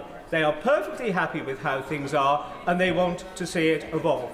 So, Madam Deputy Speaker, for those four, I hope, clear and compelling reasons, I say to colleagues across the House, whether they were ardent Brexiteers, ardent Remainers, or maybe even one or two who weren't entirely sure, this bill should command no support. It has no merit. It should be voted against should a division be called. The question is that the honourable member have leave to bring in the bill. As many as of that opinion say aye. Aye. Of the contrary, no. No! Division, clear the lobby.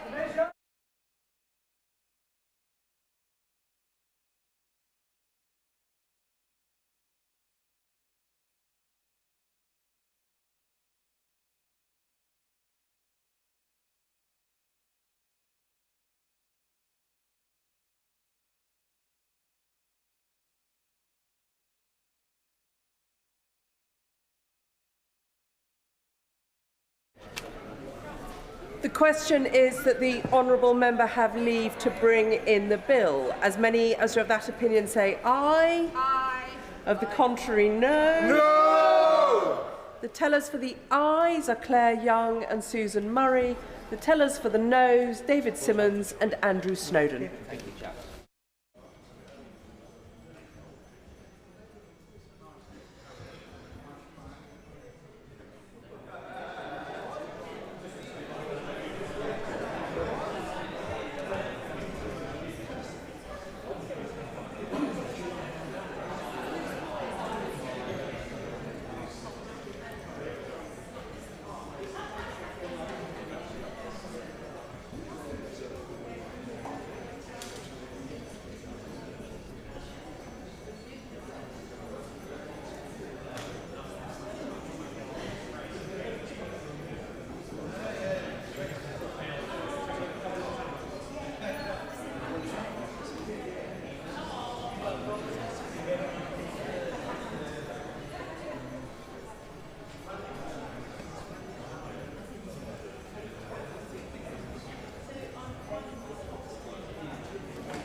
Order, order.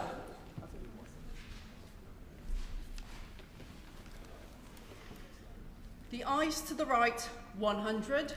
The noes to the left, 100.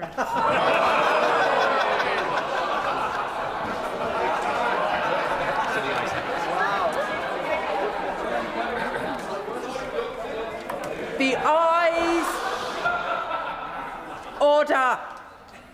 The ayes to the right were 100.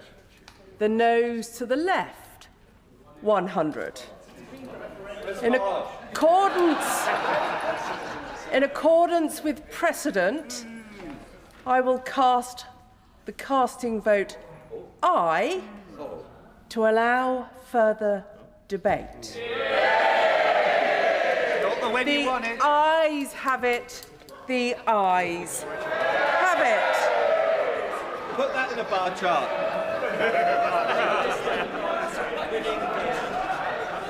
Ow, bar chart. Who will prepare and bring in the bill? Madam Deputy Speaker, Ed Davey, Daisy Cooper, Wendy Chamberlain, Callum Miller and myself. Dr. Al Pinkerton.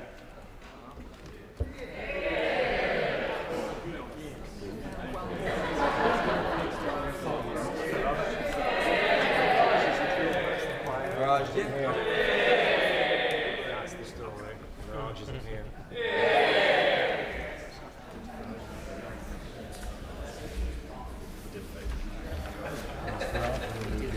UK-EU Customs Union duty to negotiate bill. Second reading, what day? Friday, the 16th of January, 2026. Friday, the 16th of January, 2026. How are you going to put that in the bar chart, Al? Left Dems winning here. It'll still be like that. The clerk will now proceed to read the orders of the day. Railways bill, second reading. Now. The reasoned amendment in the name of Mr. Richard Holden has been selected. Minister to move second reading, Secretary of State Heidi Alexander. Thank you, Madam Deputy Speaker. I beg to move that this bill be now read a second time. 2 centuries ago, the first passenger railway services to run in the UK symbolised the hope and ambition of a confident nation. Yet today, the same railway symbolises something rather different. Because every cancelled service, every cramped carriage, every dodgy Wi-Fi connection not only reflects a railway that has been beset by years of dysfunction, but also it represents a transport network, an economy, indeed a whole country in desperate need of renewal. It is therefore little wonder that at the last election, millions of people voted for change, voting for a party that committed to bringing train services back into public ownership, a service which would put passengers before profit. Madam Deputy Speaker, no one should underestimate how seriously this government takes the instruction of the British people. The King's speech set out no fewer than 5 transport bills. 2 have already received royal assent, and this railways bill is the 3rd. After years of spiralling rail costs, yet plummeting performance, years of promises of rail reform which never saw the light of day, years of an industry run at the altar of private profit over the public good, today we kickstart the biggest shake-up of our railways in a generation. This landmark bill means Britain will finally have a railway owned by the public for the public, one that puts passengers first, that seizes the opportunities of freight, that offers a better deal for taxpayers, and above all, a railway that is greater than the sum of its parts. It's not just... I'll give way. Wilson. I thank the Secretary of State for giving way. She's Extolling the virtues of nationalisation, South Western Railway, which serves my constituents across Teddington, Twickenham, Hampton and Witton, was nationalised earlier this year. We have only seen the service get worse and worse and worse, with delays, cancellations, short-form trains leading to overcrowding. When can my constituents expect a better service as a result of her policies? Secretary of State. The Honourable Lady is right to say that South Western Railways had a difficult few months after it came into public ownership, but the problems that they are experiencing were inherited from the private sector operator. I would point to the fact that the number of new Arterio trains on the South Western network has quadrupled since the train operating company came into public ownership. And I would also point to the fact that cancellations in the directly operated services are actually less on average than the cancellations in the privately run services still. I'll give way. Thank the right honourable friend for giving way, and can I thank her for joining me at Branksome Depot in my Bournemouth West constituency to launch Great Britain Railway. It was welcomed by engineers, by passengers, by the railways themselves and local schools. I have a very different experience than my the honourable member on the other side of the benches. So can she tell us how this will benefit constituents and passengers across the rail networks? Yes, of State. I thank my honourable friend for her intervention. It was a wonderful day in Bournemouth to mark that first train operating company coming into public ownership under our new legislation. We will have a laser-like focus on building a railway that the public can rely on and a railway that the public can be proud of. Madam Deputy Speaker, I'm going to make some progress. I'll give way later. Madam Deputy Speaker, I was saying that our determination in government is to build a railway that is greater than the sum of its parts. This is not just about getting us from A to B, but the railway is a route to aspiration, to jobs and higher living standards right across this country. So my message to passengers is simple. Better times and better trains lie ahead. I'll give way.